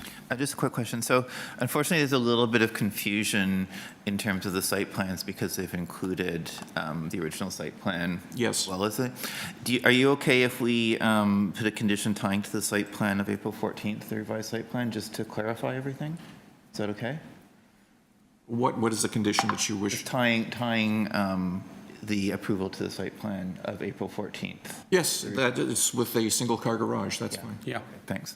I just, because the other one was intrusive and clearly the neighbor was confused by that, I thought it would be important to just clarify exactly. Yes, that's fine. Which plan we're approving. We're in agreement with that. If I may, I take it Mr. Luca is number 6, just north of... Yes, it is, number property. 6, yes. Yeah, okay. Pardon me.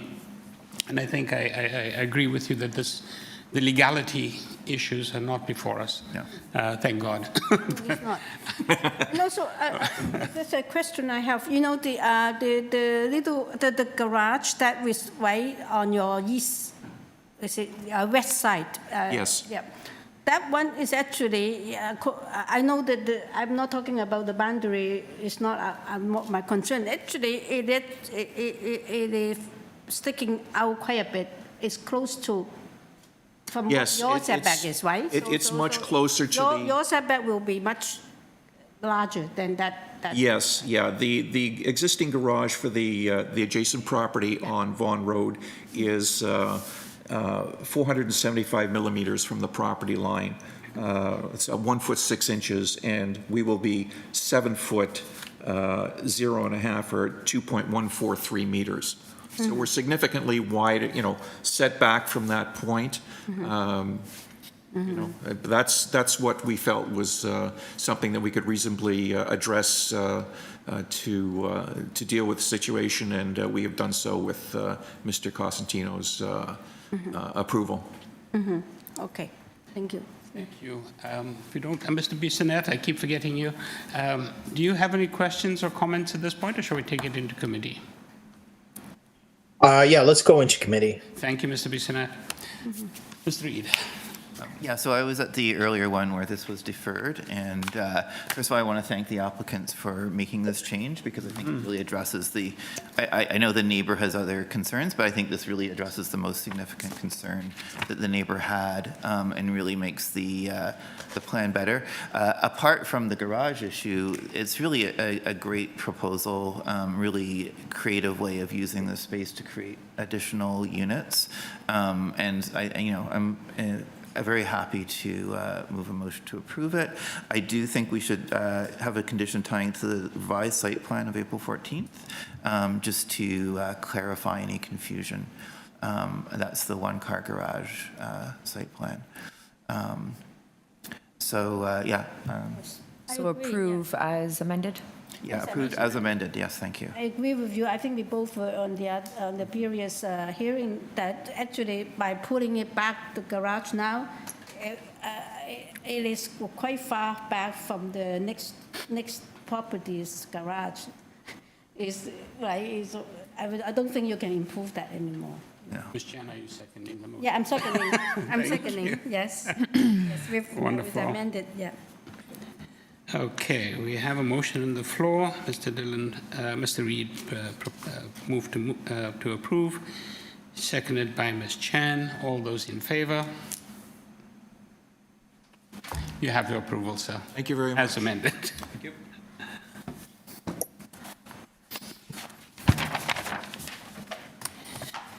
And now moving on to item number 18. Item number 18 is 320 Ontario Street. 320 Ontario Street, the purpose of which is to alter the existing two-story detached dwelling by constructing a rear two-story addition and a ground floor covered deck. The existing rear one-story addition and rear deck will be demolished. Committee had before it the following communication: copy of plan of survey, site plan, floor plans, and elevations. Pardon me, 6 photographs of the subject property received April 10th, 2025. And we have email correspondence from Heritage received on May the 13th. Through you, Mr. Chair, we have the agent online as well as 2 registered speakers in interest. Thank you. Mr. Dunlop, sorry. Yes, Mr. Chair. Hi, good afternoon. I think we'll need a quick presentation, please. I know we've only got one variance, so I imagine we needed just a short presentation, please, because we have 2 people in interest. Yeah, absolutely. Thank you. So this should be pretty straightforward. So what we're looking to do, as you had mentioned, is we're adding a one-story rear addition off the back with a second story that would extend out about another 2 meters beyond the main floor. The reason that we're looking for this minor variance is due to the fact that the way that the building depth is calculated is based off the front setback, and due to the adjacent neighbors at, I think it was 316, they have an enclosed front porch. So the front yard setback is a average of the 2 adjacent properties. So that puts our front yard setback a little bit further towards the front lot line. So while we would need a minor variance anyway, given just the way the math would work, we're just requiring a little bit, but 1 meter additional in length there. So that's essentially what we're looking at here. Thank you. No problem. I think are there any questions for this gentleman? No? Not at this point. Okay. We can move on to Ms. Noble, Lorraine Noble. Would that be the first person? Yes, we can unmute Lorraine Noble. Yeah. Hi, Ms. Noble. Could we have your Yeah. name and address for the record, please? 312 Ontario Street, Toronto. Terrific. You have 5 minutes for your presentation. I only have one quick question. Thanks for the time. I'm just wondering how they're going to get access to do all the construction. There's a very tiny narrow laneway that we have access to, but the radius to turn is quite small. I'm not sure what the plan is for that. That's my only question. The building itself is fine. I'm just curious because it's right by my house. Okay, we'll let the agent give you a response. Thank you very much. Yes, I guess in terms of construction. If you can just hold on a moment, Mr. Dunlop. I believe we have one other person. Yeah, no problem. Yes. Robert Myers. Yeah, we can unmute Robert Myers. Hello, can you hear me now? Hi, yes, we can, Mr. Myers. Please go ahead. You have 5 minutes. My name is Robert Myers. I'm at 310 Ontario Street. And I actually had the same concern. So like several of our neighbors, I park in the truncated lane at the back, and space is very tight and the corners are extremely tight. And so I'm just wondering what the plan is to get construction workers and materials into the backyard, and how disruptive it might be. Yeah. Okay. Well, again, I'll let Mr. Dunlop give you a response. Thank you very much. Thank you. Mr. Dunlop, are you there? Yep, I'm here. Okay. Same concerns from two neighbors. Not a problem. Not a problem. Well, I can't speak exactly for how the contractor is intending to lay things out on site. I would expect that any disruption would be very minimal, given the lane and everything at the back. Given that we're not excavating at the back, there really should be no heavy equipment that would be required. Like we're not excavating for foundations or anything like that. So I think that would be relatively shouldn't be anything, you know, in that nature. In terms of lumber deliveries and that sort of stuff, I would expect that the contractor would obviously be respectful of the neighboring properties as well, to limit any disturbance. But I can certainly, once we have permits in that, I can obviously reach out to the contractor and can maybe set up a quick meeting with the neighbors to run through any issues that they might have as well, so everybody's on the same page. Thank you, Sean. Let me just see if my colleagues have any questions. If not, we'll take it into committee. Yep. Okay. Thank you, Mr. Dunlop. We'll take it into committee. All right, thank you. Okay, we have got a single variance. It is minor in nature, from 17 meters to 18.12, and it is cantilevered in the second floor. Any thoughts? Anybody with a motion?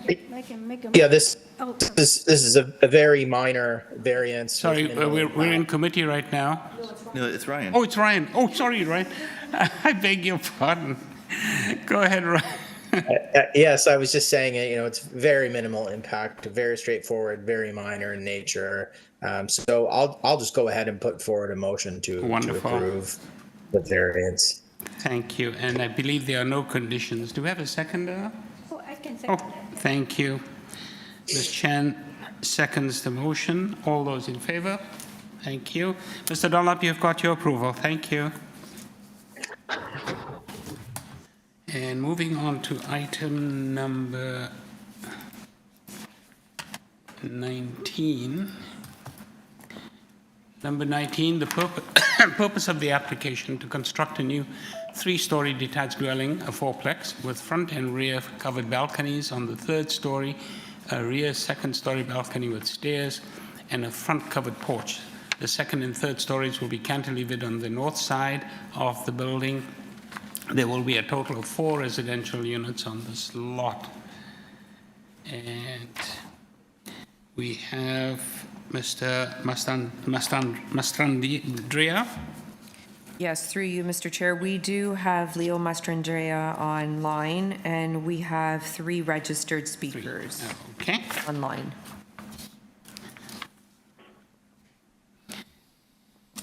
Hello, Leo. You've been unmuted.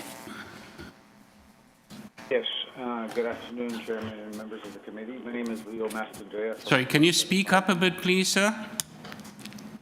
Yes. My name is Leo Mastrandrea from 817 Cosburn. I'm the agent for the owners at 109 Craven Road. Thank you. We'll need a presentation because we've got a few people in concern of some sort. Yes, so we did meet with planning prior to our submission to address their concerns, and they are no longer have any concerns. We did canvass the area and submitted 6 letters of support. In addition, we were here back in November of 2021 with similar variances which were approved. And the reason why we're here today is because the city passed the the fourplex bylaw, which then my client decided to change it from a duplex to a fourplex. And this area is in transition, and it is my submission that it does meet the four tests of the Planning Act. Okay, thank you very much. Let me see what concerns there are from neighbors. We can move on to, is it Vivian Lee who's the first person? No? Alan? We can unmute Alan Monroe. Hi there, how you doing? Hi, Mr. Monroe. Your name and address, please. It's Alan Monroe, and I'm at 427 Craven. Thank Sorry for you. the kid noise. I'm actually at school picking up my children, so in the playground. So I live on the street. I bought in 2008, and our neighborhood is called Tiny Town, right? The lots are 18 to 25 feet wide, and he wants I have no problem with the third floor, but what he wants to build is for an apartment building. And the drawings are great, but you could potentially have 8 adults living there with 8 cars and 12 recycling and garbage bins, which they have not accommodated for on their drawing. Where are they putting all the garbage bins? Ask the guy with that, okay? This is not apartment town, it's tiny town. And I have a problem with the density in our neighborhood. So it's not in keeping with the neighborhood. I did build a new house, but we built it in the style of the old houses. And we have a single family home. It's 1,200 square feet and I've got 2 kids and a wife. He wants to take a house, demolish it, and make it 4 apartments that each one's 983 square feet. 2 adults, 2 bedrooms per room. That's 8 cars, 12 garbage bins, and one of them's a basement apartment. I don't think that's in keeping with our street. There's only houses on one side of our street, and they're small houses. Yes, the neighborhood's going through redevelopment. There's a massive condo and social housing complex at the bottom of the street, which is fine. But if this was a larger property, but he wants to build to the maximum lines all the way around, that's not in keeping with the neighborhood. That's all I have to say. But I don't have a problem with the height. It's the 4 units. Because there's a property 3 houses down from me that's been vacant for 5 years. It's on a 25-foot wide lot with a driveway. If this gets approved, somebody's going to come up 3 houses down from me and say, I want to put in 6 apartments or 4 apartments. We had a problem when I first moved in with apartments and drug dealers living in the apartments. Okay, it took 3 years before the drug dealers were moved out. And I've got 2 young kids under the age of 11. That's not in keeping with the neighborhood. We don't live downtown. If people want to live in a condo, there's lots of empty condos. But this is a single family home neighborhood, or maybe duplexes. But our street, most houses are 14.5 feet wide. It's not Rhodes, it's not Ashdale, where they're 30 feet and their lots are 125 feet deep. Our lots are only 78 feet deep. Those are my concerns. Thank you for listening. Thank you very much. We'll let the agent respond. Do we have somebody else as well? 3, Mr. Chair. Yes. Claudia? Hi there. Am I up? Hi, good afternoon. I wonder if you could give us your name and address, please. Yes, my name is Claudia Ennis Henslin, and I live at 1035 Craven Road. And before you start my timer, I submitted something in the late folder with an error that I would just like to correct for everyone present. My apologies for that. It's a chart showing the size of the homes under 1,000 square feet and the homes under 1,500 square feet on Craven. And the little bitty end from Dundas to Queen, I wrote that 100% of the homes are under 1,500 square feet. So that, go up one, yeah, it's that slide, but go up. And in that chart, it should be 30 out of the 39 homes are under 1,500 square feet. It's not 100% of the homes are under 1,500 square feet. And my apologies for that typo. I was up late last night and my typewriter was wrong. So that chart really speaks to the concerns of Mr. Monroe, just showing so let me officially start. So I'm speaking up for 15 residents on number 21, 25, 27, 29, 69, 215, 263, 727, myself at 1035 and at 1057 Craven Road, who oppose this application, primarily because we don't feel it fits in the character of our unique street and it exacerbates an already existing problem with parking. If you refer to the late folder for some documents we submitted, you will see pictures of the parking issue.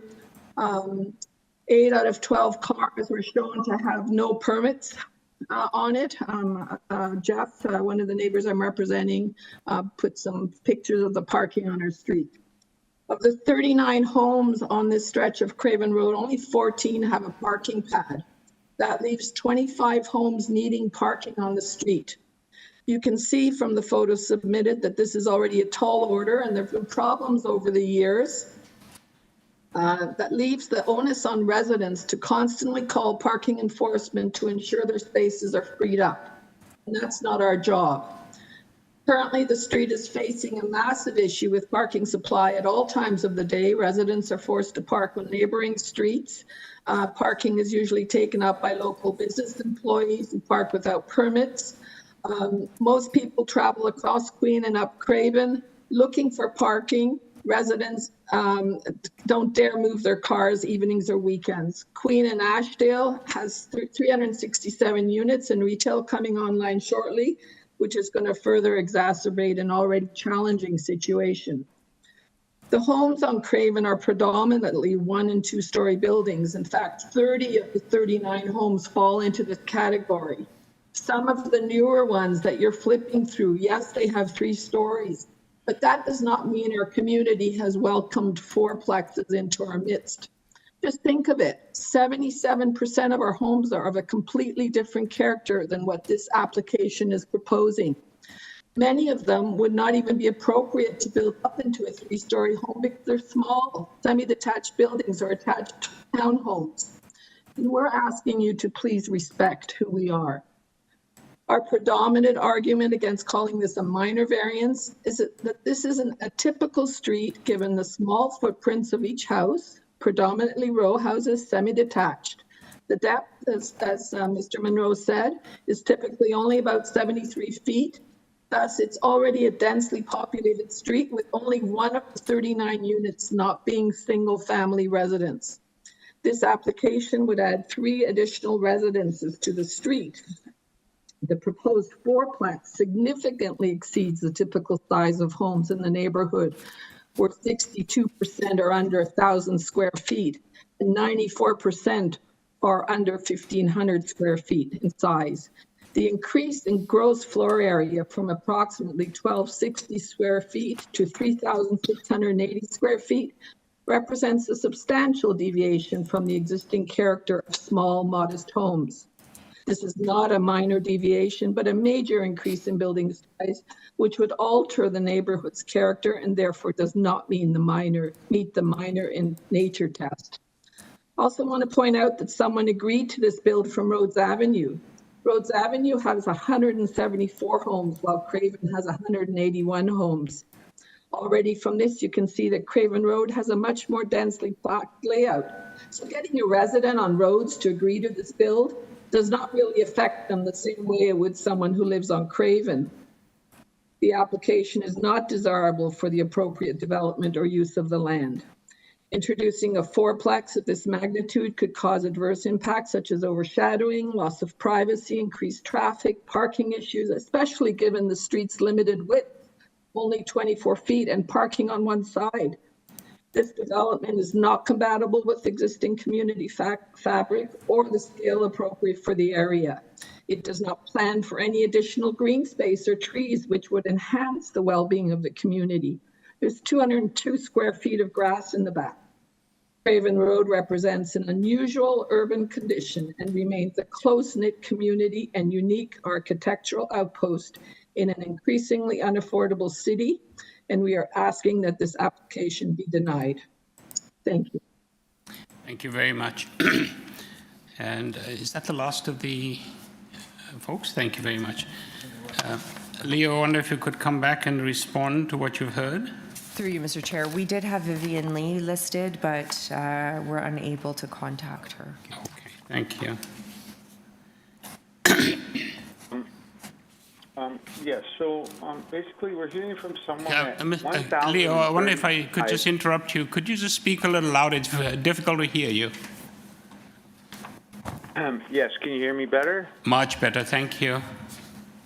Excellent. So the last person who spoke is at 1,035 Craven, which is almost near Danforth. We're near Queen Street. We're like a minute walk from Queen Street, where the city promotes taking the TTC, as well as the other one who spoke was at 427. We spoke to the adjacent neighbors, the neighbor on roads that's directly behind us, and they were all in approval with our application. In addition, we spoke to planning and addressed all their concerns. We have no variance for landscaping or green space, which you spoke about. We have no variance for parking, so I'm not too sure what she's trying to address. We have no variance for floor area. So at the end of the day, this application was approved back in 2001 with similar variances. So it's my submission that it is minor in nature and it does meet the 4 tests. In addition, the city is promoting fourplexes, which are permitted in this area.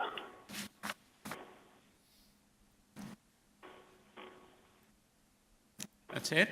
Thank you. Thank you, Mr. Thank you, Mr. Mastrandrea. Let me just see if my colleagues have any questions for you. Just a small clarification from the plans. There's going to be, on the landscape plan, it's hard to see, but I assume that there's going to be a walkway on the north side, right, to the back? Correct. We cantilevered our second floor, and we have a 4-foot walkway from the front to back. Right. It's just the front landscape plan doesn't show that walkway, so that's why I was just wondering. But I just wanted to confirm that was the case. Yes, the site plan on A1, it shows that we have a 4-foot. You need to speak up. Sorry. If you look on our site plan on A1, there's a 4-foot setback from the north side. Yeah, I see that. I was looking at the A1B, the front landscape, and there's a walkway on the south side to the front door, but there's no walkway indicated on the north side at the front. But I assume that there's going to be one, correct? Yes, correct. Okay, so it's just missing. Okay, thank you. Any other questions, concerns? Yes, I have one quick question just for you to sort of confirm. On your south side, right, you have a small side yard setback. Is it because you want to keep the existing wall, foundation wall? Yes. Yes, that's correct. Initially, it was a renovation, but because the zoning determined that we're removing more than 50% of our main walls, they determined that it's a new house. So we're keeping the south side wall. South side wall, but you shorten it, or you look like it's shortened from the existing. Yes, okay. We did shorten it to address okay. the new layout. All right. Thank you. Okay. Should we take it into committee, folks? Let's chat about this one. Ryan, what, you include Ryan in the committee? I'm sorry? Ryan. Oh, Ryan, we shan't forget you. Yes, yeah, I'm happy to say a few words. Please. You know, I hear and understand all the points made by those in opposition to the proposal. I don't live too far from here. And for myself, parking is always an issue, and I live that pain. But when I consider these variances based on the presentation and evidence before us, I do find this supportable. I think the question of appropriateness or desirability really varies by person and by opinion. So I'll be voting in favor of this proposal as it adds rental housing stock to the area. Thank you, Ryan. Yeah, I would agree with my colleague. The variances themselves are fairly minor.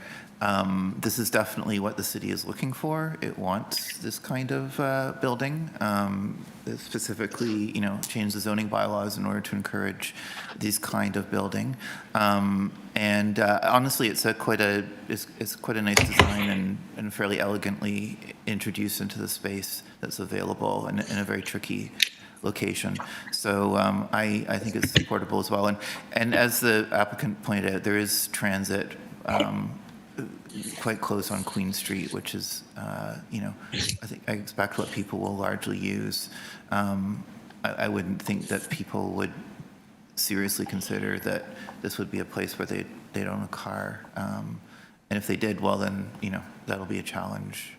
So, but this is definitely an area where you could live without a car. And so this is the kind of thing that the city wants to build.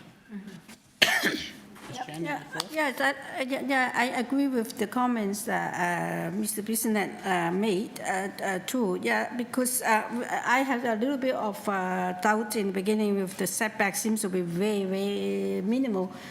But in fact, they're keeping that existing wall, and in fact, it's also shortened from the existing length. So,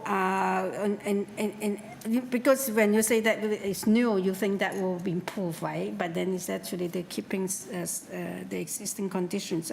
I have no problem supporting this because you see they can put 4 units there, but then the whole massing of the proposal is still like a 3-story high building. I think that a 3-story high building can easily fit in the neighborhood.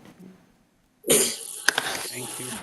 Mr. Bissonnette, interested in moving a motion? I'd be happy to put forward a motion to approve the variance as applied for. And we've got Mr. Reid who's seconding. Thank you. All those in favor? Thank you.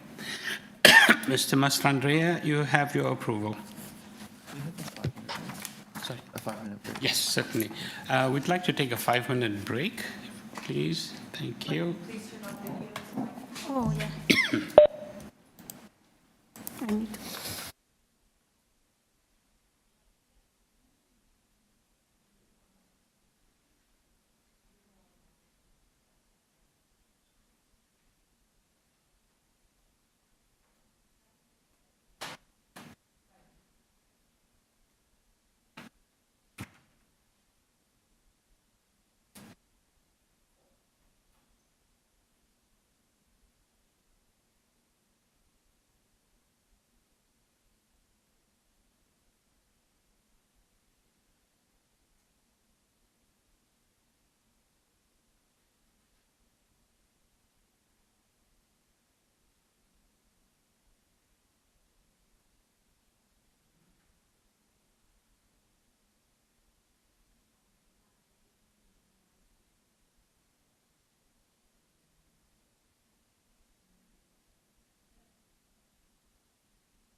think we're good to go.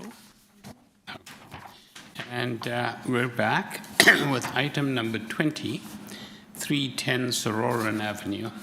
Purpose of the application, pardon me, to alter the existing two-story semi-detached dwelling by constructing a rear two-story addition with a basement level.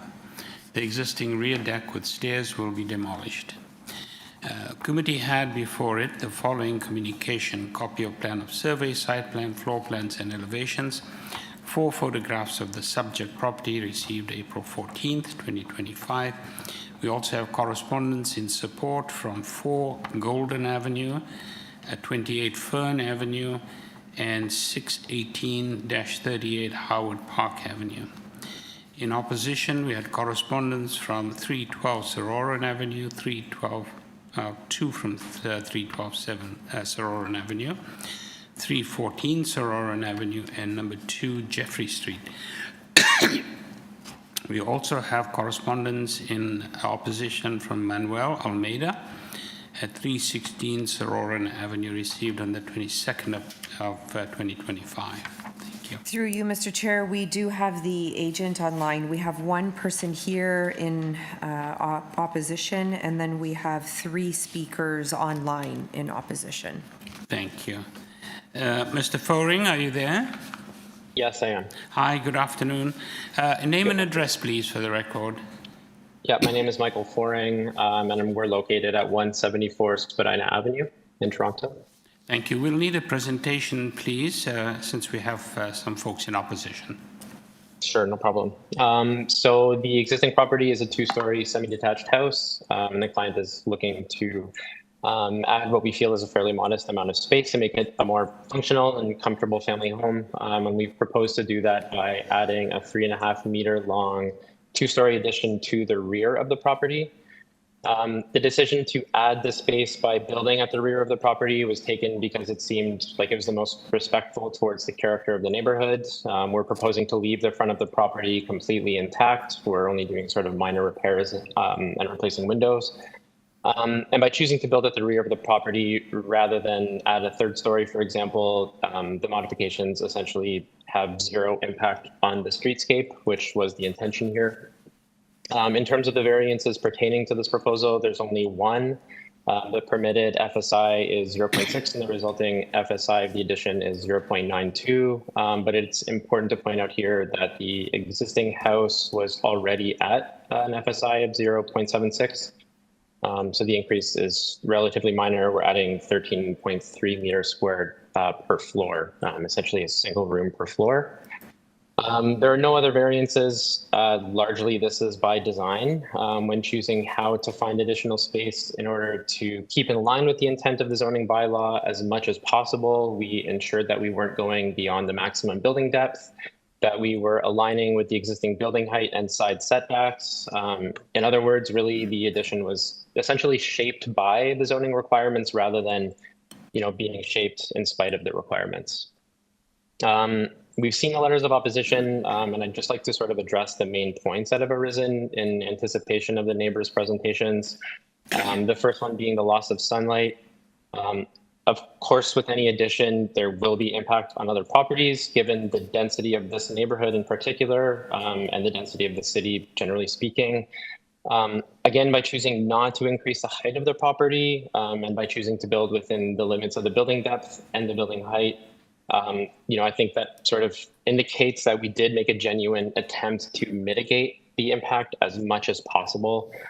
In terms of the issue of scale, there were a few neighbors that mentioned that they felt that it was out of scale. I mean, again, given that there's only 1 variance here and that we're complying with side setbacks, allowable depth, and allowable height, we would argue that the proposal is indeed in keeping with the scale of the neighborhood. And furthermore, the fact that there are no modifications to the front of the building, this is also very much in keeping with the character of the streetscape as well, which we did feel was very important. Essentially, the perceived scale from the front of the house is essentially the same as existing. There was also a point about the reduction of green space. We wanted to point out that this actually isn't the case. Currently, the backyard only has 4.33 square meters of soft landscaping. It's essentially a concrete pad that spans from the rear wall of the house under the deck all the way to the back, to the fence at the back. We're actually removing all of this and replacing a large portion of the backyard with soft landscaping. We're increasing soft landscaping from 4.3 square meters to 35.97, so just under 36 square meters, for a net positive of 31.5 meters squared. So this was an issue that we were sensitive to. Drainage is certainly a problem in the city, and we've made a genuine effort to address this. And then I wanted to just conclude by saying that the client has spoken to several of the neighbors throughout the community, and there are a few letters of support as well included in the file. And between this and the fact that there is only one variance here, it's our belief that the proposed changes were done with good intention and a sensitivity towards the context, and that they do stand up to the 4 tests. And we hope that the committee agrees. Sure. Thank you very much for your presentation. We do have a question from one of my colleagues. Sure.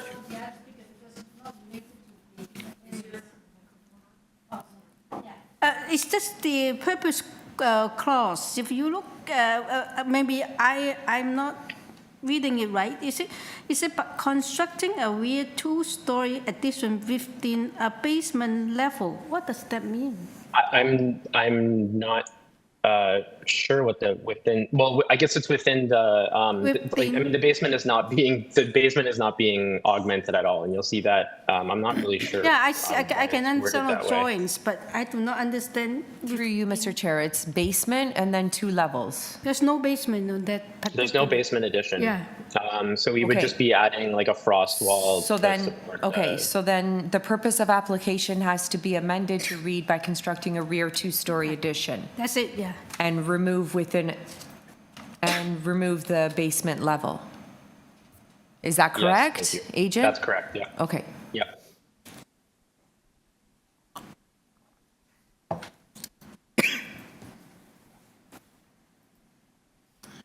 Okay, let's move on to folks in opposition. Through you, Mr. Chair, we'll hear from our first speaker here in person, and then the other 3 are online.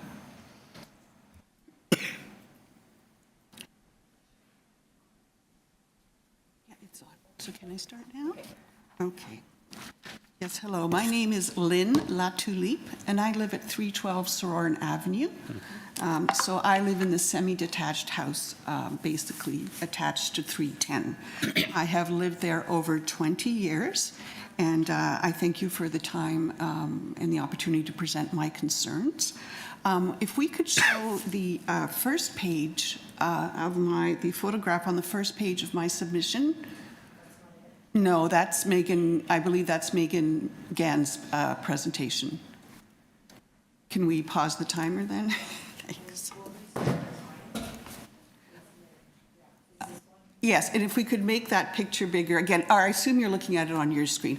This is a screenshot, an aerial shot of the neighborhood, and you'll see that the little red dot is where I am, 312.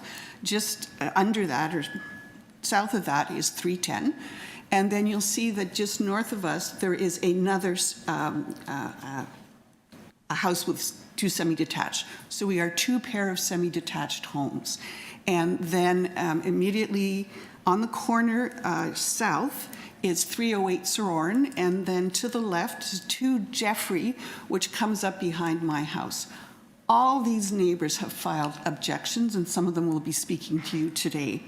In terms of the 3 people who are in support, you can't see them on here because they are over half a kilometer away or an 8-minute walk, according to Google. So I just want to make Google Maps make that point for you. They just basically don't live anywhere near. I will make a couple of points as I object, and I'm objecting to the issue of the 2-story addition because I feel it's significant. I know it's called a minor variance, and roughly we're going from a allowed FSI of 0.6 to 0.92, and that is an increase of 53%. I understand the home needs to be renovated, but I find that this 2-story, 11.5-foot, 3.5-meter addition has a negative significant impact on our neighborhood. I will present as best as I can, but I don't work in this field, and I've had to educate myself and read the plans, etc. And I would have loved to have my husband here. He was a professional engineer, but he passed away a couple of years ago, and I'm mentioning that in my presentation. So around the FSI, I am aware that the current one exceeds the 0.6, but to me, that is an additional argument for rejecting this. You will also see a letter from my family physician it's the last one, last page in your submission, and you don't have to show it, that's fine. Talking about my health, and I have need for natural sunlight. And also I have mobility issues, I have a handicap barking, and when I have flare-ups of my health issues, I need to stay at home, and sunlight is important to me. My husband and I bought the home because it had significant sunlight. I keep the blinds open all day, all the interior doors are open. You will also note, and perhaps we can show the first drawing from the designer on the next page, there will be a skylight, 3 skylights on the roof, including one that's 4.5 to 5 feet. And 2 of those will be open to below. So I believe you'll see that the sunlight is also important to the new owner, but unfortunately sunlight is being taken away from me. I spoke to the new owner and talked about my concern about the shade, and that'll be on the next page. And it's rather detailed, and I hope you had the time to look at it previously. The designer, Mr. Foring, who just spoke, submitted a sun study that only showed the impact with the addition. And he said that the impact on my sunlight would be modest, but he had absolutely no quantitative or qualitative analysis. He didn't have any drawings. So you'll see in your submission, I submitted some pages. I kind of did what I could. I got some aerial views, and I compared the sunlight before and after. And I also show that can be on the next pages. Where there's a red arrow, it talks about a significant, and the next page is after that, significant decrease in my sunlight. So this is what the designer submitted, and on the next pages, it's what I kind of cobbled together. So it's the next pages with drawings or illustrations, yes. So on the left is the current sunlight without the addition from an app called Shade Map, and then what the designer has submitted. And you will see that I don't know how Mr. Foring arrived at this decision that it would be a modest change, because it seems quite significant. I did speak to the owner and asked him if there would be a better study showing the current situation with the type of illustrations on the right and the information that Mr. Foring used, and the information on the left, and it was said it wouldn't be forthcoming. I know I have limited time. I just want to say that where the designer says that both houses are in the shade, well, please don't forget that the roof will have 3 skylights in the new house. There's been comments in what you have about this person, the new owner, living comfortably in the house, and that's why he needs the addition. And it's about accommodating his family. He told me in person and separately to my neighbor, who will speak to this, that he was planning to live alone in there. All the houses, and you'll see in the letters, those 3 other semi-detached parts where there were the 2 pair, we've had 2 to 4 people living in our homes comfortably.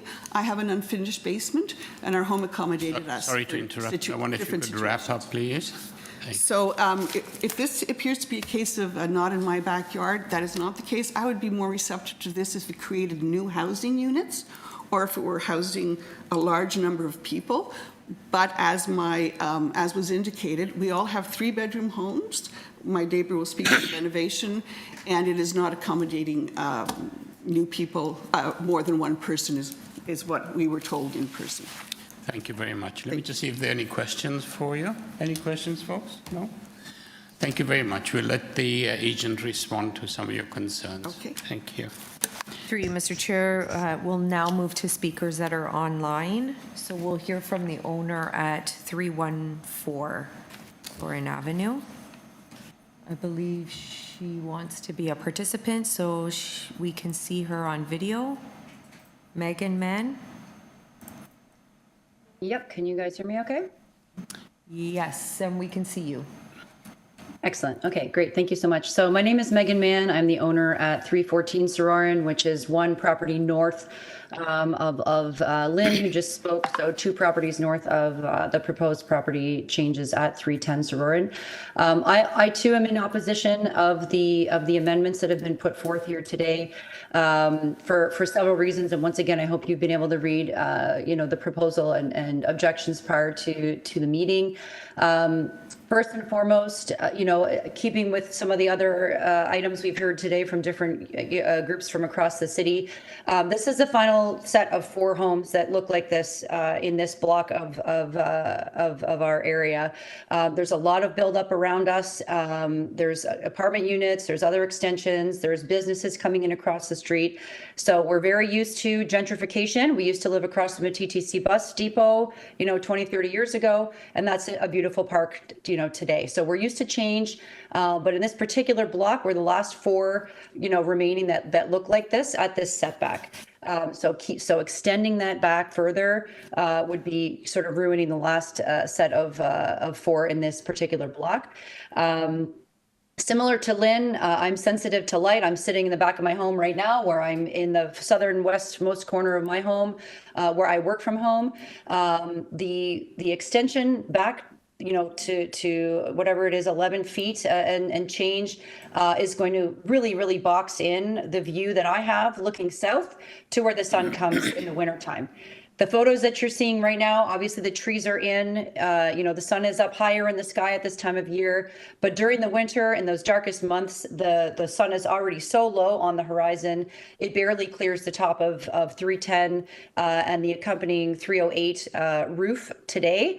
And so I'm very concerned that this 11 feet is going to further reduce the amount of space I have for light to come through in the wintertime. I do sit outside. I have a small gas fireplace that I like to sit outside and enjoy the light when I can get it, and I'm concerned for the reduction of sky space and green space and sun space in the backyard. Similarly, it will also block some of the trees. So along Jeffrey Street, across the street from 308, on the south side of Jeffrey, there are a lot of trees right now that you can see in this picture right there over the roof of 308 SORAUREN. Those are beautiful trees. They come in. We have beautiful views of those right now. And you can see that if this were to be pushed back 11 feet, the view and access to that green space of those trees will be lost for me and my kids there in the backyard. I was the one that raised the increase roof space and drainage and asphalt roofs. I hear that what the designer has indicated, that they'll be ripping up the existing concrete and putting in new, soft landscaping. That was news to me. I didn't think that they were going to be taking up the concrete. That didn't seem clear in the drawings to me. So that's a question that I'm going to have back to the designer right now, because it was our understanding that concrete pad that was poured by the previous owner would stay there. And I didn't see anything in the drawing that indicated otherwise. So adding, this extension with extra 150 square feet of asphalt and drainage off into this area, plus that concrete pad is not a good idea, I don't think, around this area. Same thing as Lynn, I was under the impression that this was a single person with a dog moving into the home. It's none of our right to say who, and how much space people need to live comfortably. I live in my home with 2 children, 15 and 11 at this point. This also did house my ex-husband at some point as well in the past 15 years that I've lived in this home, and there's plenty of room. We have 3 levels of lots of space. Each of us have our own room. There's 2 bathrooms. There's plenty of room for myself and 2 children to spread out here and enjoy the space. So I find it a little hard to believe that this extra addition is needed to live comfortably when there is just 1 person. I did mention that, once again, if we were adding multiple units, if there were 3 units getting added, I would almost prefer a 3rd story to go up versus back, because going up isn't going to affect my sunlight as much as going back is going to affect our sunlight and take us out of the sort of status quo with the backing of the buildings in our row at this juncture. Ms. Mann, you've got 28 seconds to go. Yep, thanks. Thank so you. Furthermore, the extension to me seems like a frivolous move to have this light poured in. So 6 feet of this extension moving back, or to have this light tunnel coming through from the roof to the 2nd floor, all the way down to the kitchen in the ground floor. There's lots of other ways, and I hosted the owner in my home last night to look at that and see that there's lots of other options to let light into the house without having to add this 6-foot extension of light to move the house back 11 feet. So in conclusion, I'm opposed, and the precedents I don't think are relevant to our area, as Lynn has mentioned. So I thank you for your time. Thank you, Ms. and Mann. consideration. Thank you. Okay, next. Through you, Mr. Chair, we'll hear from the next speaker online. Elisa Schmidt. Hi there, it's Elsa Schmidt and Rick Vora. We are the owners at 308 SORAUREN. Hi, Ms. Smith. Ms. Smith, can you speak up a bit, please? Difficult to hear you. My husband and I are registered together, and he's prepared to give our presentation. Okay, so if you get your name and address, please. For sure. My name is Rick Vora, and I'm the owner of the home located at 308 SORAUREN Avenue. I'm immediately south of the development at 310 SORAUREN Avenue on the corner. So, of course, I share the concerns, or I very much sympathize with the concerns of my neighbors surrounding me on this. Both my wife and I are in objection to this going ahead, particularly the concerns around sunlight restriction and in keeping with the rear facade of the buildings. The trees that Megan were just referencing are in our front lawns, are in our front yards. So, you know, we're all very close that way. Our major concern around this development would be with respect to privacy. So, as I say, we're immediately south of this building, and we have a rear backyard which is currently occupied by our tenants, and they're a family with a young girl. And they have definitely expressed their concerns as well in writing. I presume the panel have read the various letters of objection, etc. So really, it's a concern around the privacy for our tenants in that respect. And then secondly as well, questions about the construction. Now, if there is to be excavation happening of the concrete pad in the backyard, how exactly are the excavation, the excavation, the bobcats, etc.? Is the heavy machinery going to get there? Because I share a very small laneway, a very narrow laneway, as you can see with the subject property, and we also have a very small fence. If you could go back to one of the pictures showing the rear of the property, you can see that our fence is only about 3 foot high and it's chicken wire. So we have tremendous concerns about how, if this were to go ahead, how the construction would actually take place. You can actually see on that picture on the right-hand side, you can see our shed, you can see the various patio furniture on the left. It's right there. So that's a huge amount of concrete, etc., to be demolishing. And how is that not going to impact that poor wee girl who's playing in the backyard, you know? So massive concerns with respect to that also. And that's it from us, unless, Alyssa, you have anything further to add? No, I just think for the committee, we just reiterate and support all of our neighbors and the concerns that they have all placed in their respective letters of objection and in their presentations today. So thank you. And thank you for your time. Thank you very much for both of you. Let me just see if there are any questions. No questions at all. Thank you. And moving on to the last one. Through you, Mr. Chair, that would be all the speakers. Okay. So we can go back to the agent. Thank you. Mr. Foring? Yep. Hi.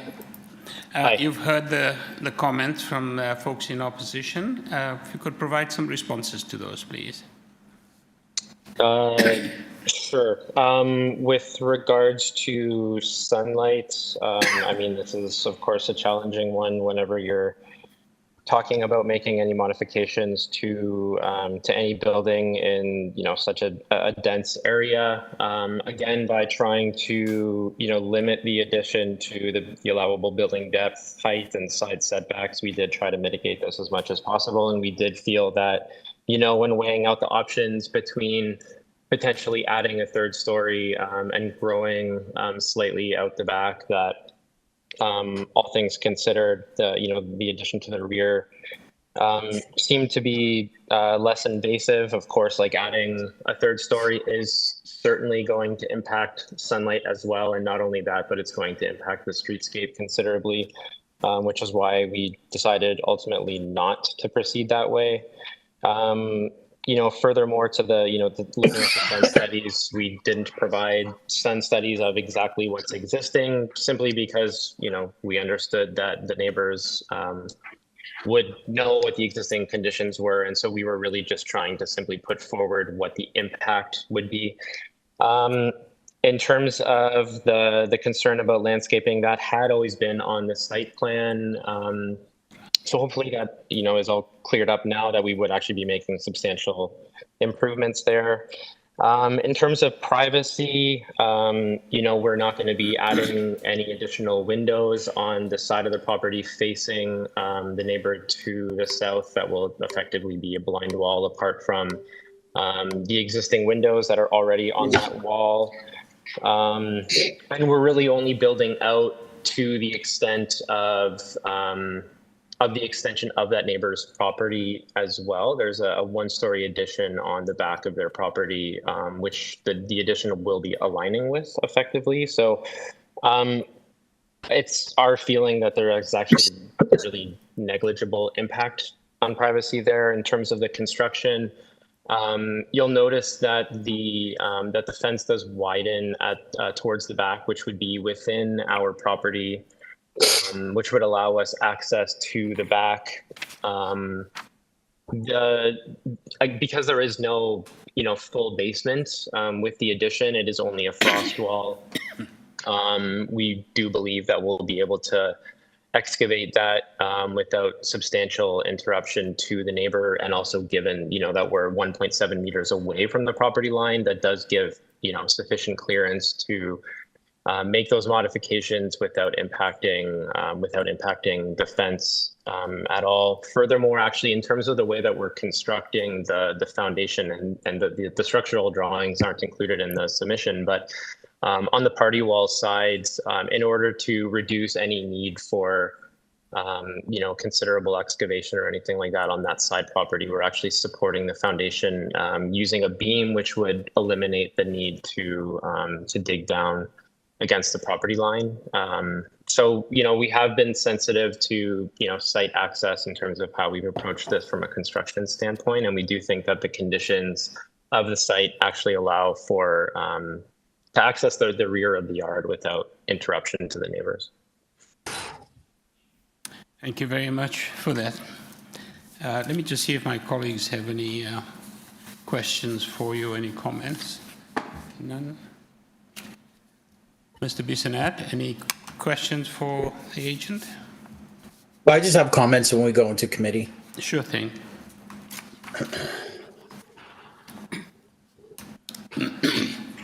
Nope, we take it into committee then. All right, who'd like to begin?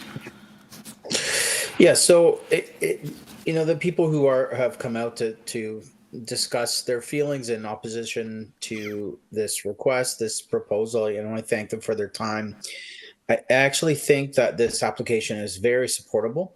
I do find that there was a lot of thought into the design and how to mitigate impacts to the neighbors and the community. I do think it's a desirable proposal and development overall to expand someone's property. And I do actually appreciate the fact that that consideration is given. So thank you. Thank you. Mr. Reid? Yeah, I totally sympathize with especially the immediate neighbor. It will have an impact on their sunlight, and that is difficult. But the fact is that this is within what the city allows in terms of length and depth and height. So the city, yes, there's an FSI, but it's not that significant. Really, the key thing is that this is, in fact, within what the city expects on this kind of lot size. There's also no rear yard setback variance being requested either. So this is very much the kind of thing that the city expects on a lot like this size. And it is difficult because it's east-west and it will directly affect the neighbor. And it is a notable impact, but at the same time, I think that we have to understand that people, are expected to be expanding their houses in this way, and it's being done within what the city basically limits in terms of length and depth. So I think it has to be supported. Yes, my same observation. Of course, that the immediate neighbor will have some impact in terms of the so-called sunlight that they have now. But when you look at the whole road of whatever, we can see those houses, they have substantially deep backyards, all of them. And actually, the backyard distance is probably even longer than all those houses. So they do have a lot of opportunities, especially in the summer, to have a lot of sunlight. So to me, they're not asking for depth variance or rear yard setbacks. I think that it is still quite a desirable proposal. Yeah. Thank you. Support it. And I'd just like to echo some of the observations of both of you. This is not an unusual application at all, very standard. So I'd like to look for a motion. I'll put a motion forward, Chair. Thank you, Mr. Bissonnette. Motion on the table to approve the variance as requested. As amended. As amended. Thank you. Seconder? I'll second it, yeah. Thank you, Ms. Chan. All those in favor? Thank you. Mr. Furing, your application's been approved. Thank you. And now, moving on to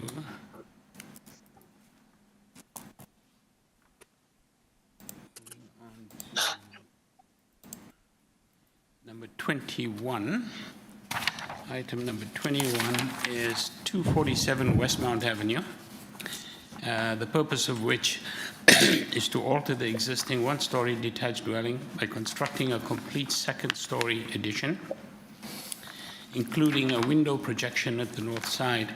Also, to reconstruct the existing rear deck with stairs. There will be 2 residential units on this lot. Before us, we have a copy of plan of survey, site plan, floor plans, and elevations, and 6 photographs of trees on the subject property received on April the 10th, 2025. Through you, Mr. Chair, we do have the agent online, no registered speakers for this item. At this time, we'll unmute Maxim. Thank you.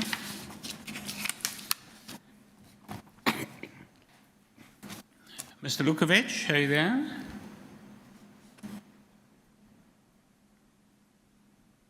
It's actually Maxim. Mr. Lukovic couldn't attend. Okay. Hello, Maxim. You've been unmuted. Hello? Hello?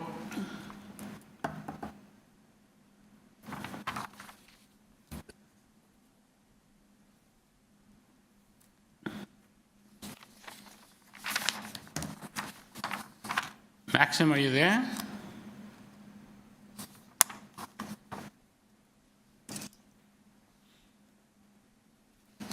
Ooh.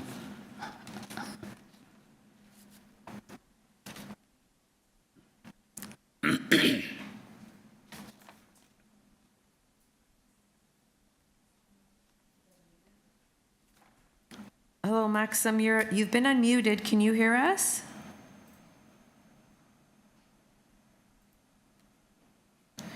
Okay, through you, Mr. Chair. Maybe let's move on to item 22, and then we'll try to connect with Maxim on the phone. Thank you.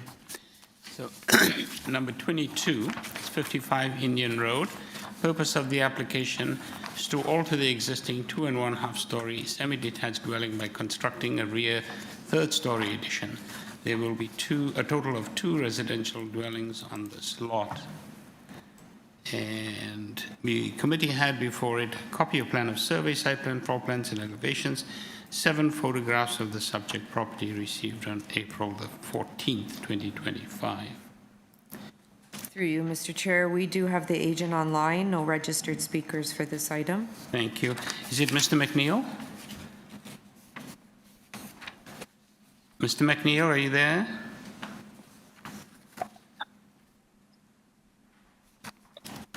Mr. McNeil? Maybe it's us.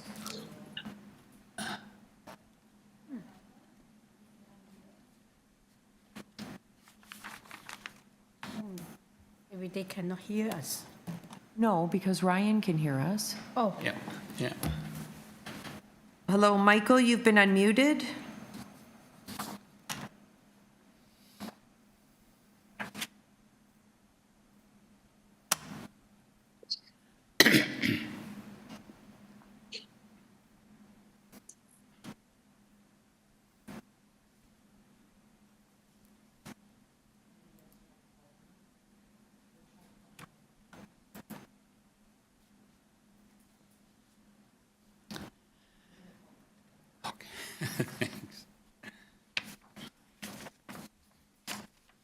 Hello, Michael. You've been unmuted.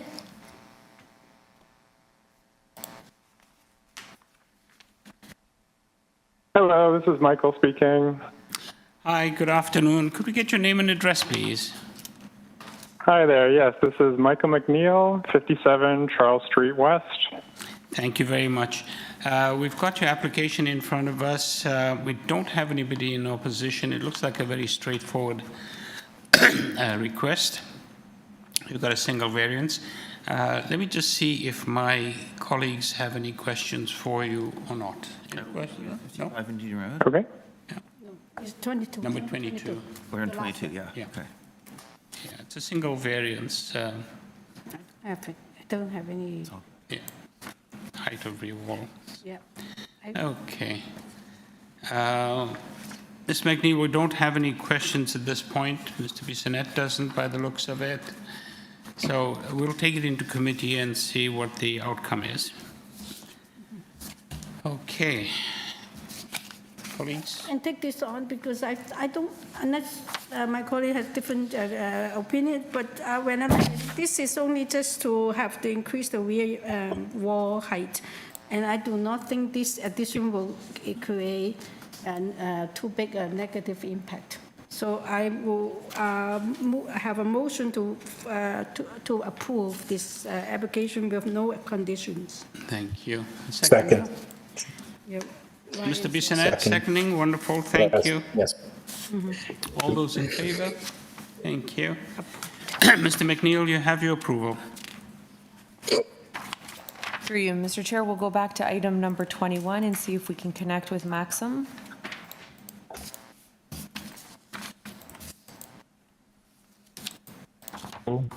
Hello, Maxim? Hello. Hi.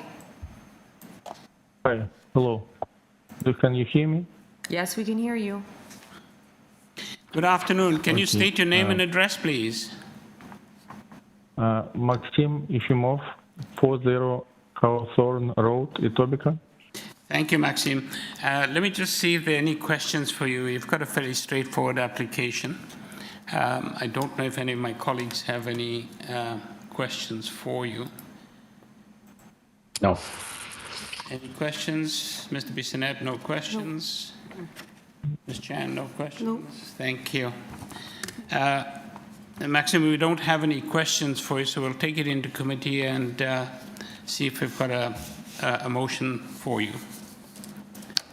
Thank you. So, colleagues. I can take this on, Chair. Oh, thank you. Thank you, Mr. Bissonnette. And I'll put forward a motion to approve the requested variances. Thank you. Seconder. Mr. Reid, thank you. Thank you very much. All those in favor? Thank you. Maxime, you have your approval. Thank you. Thank you. And that, I believe, concludes our day at 4:52. Thank you, everyone. Thank you. Have a good evening, everyone. Take care. Good meeting. Thank you. Yeah.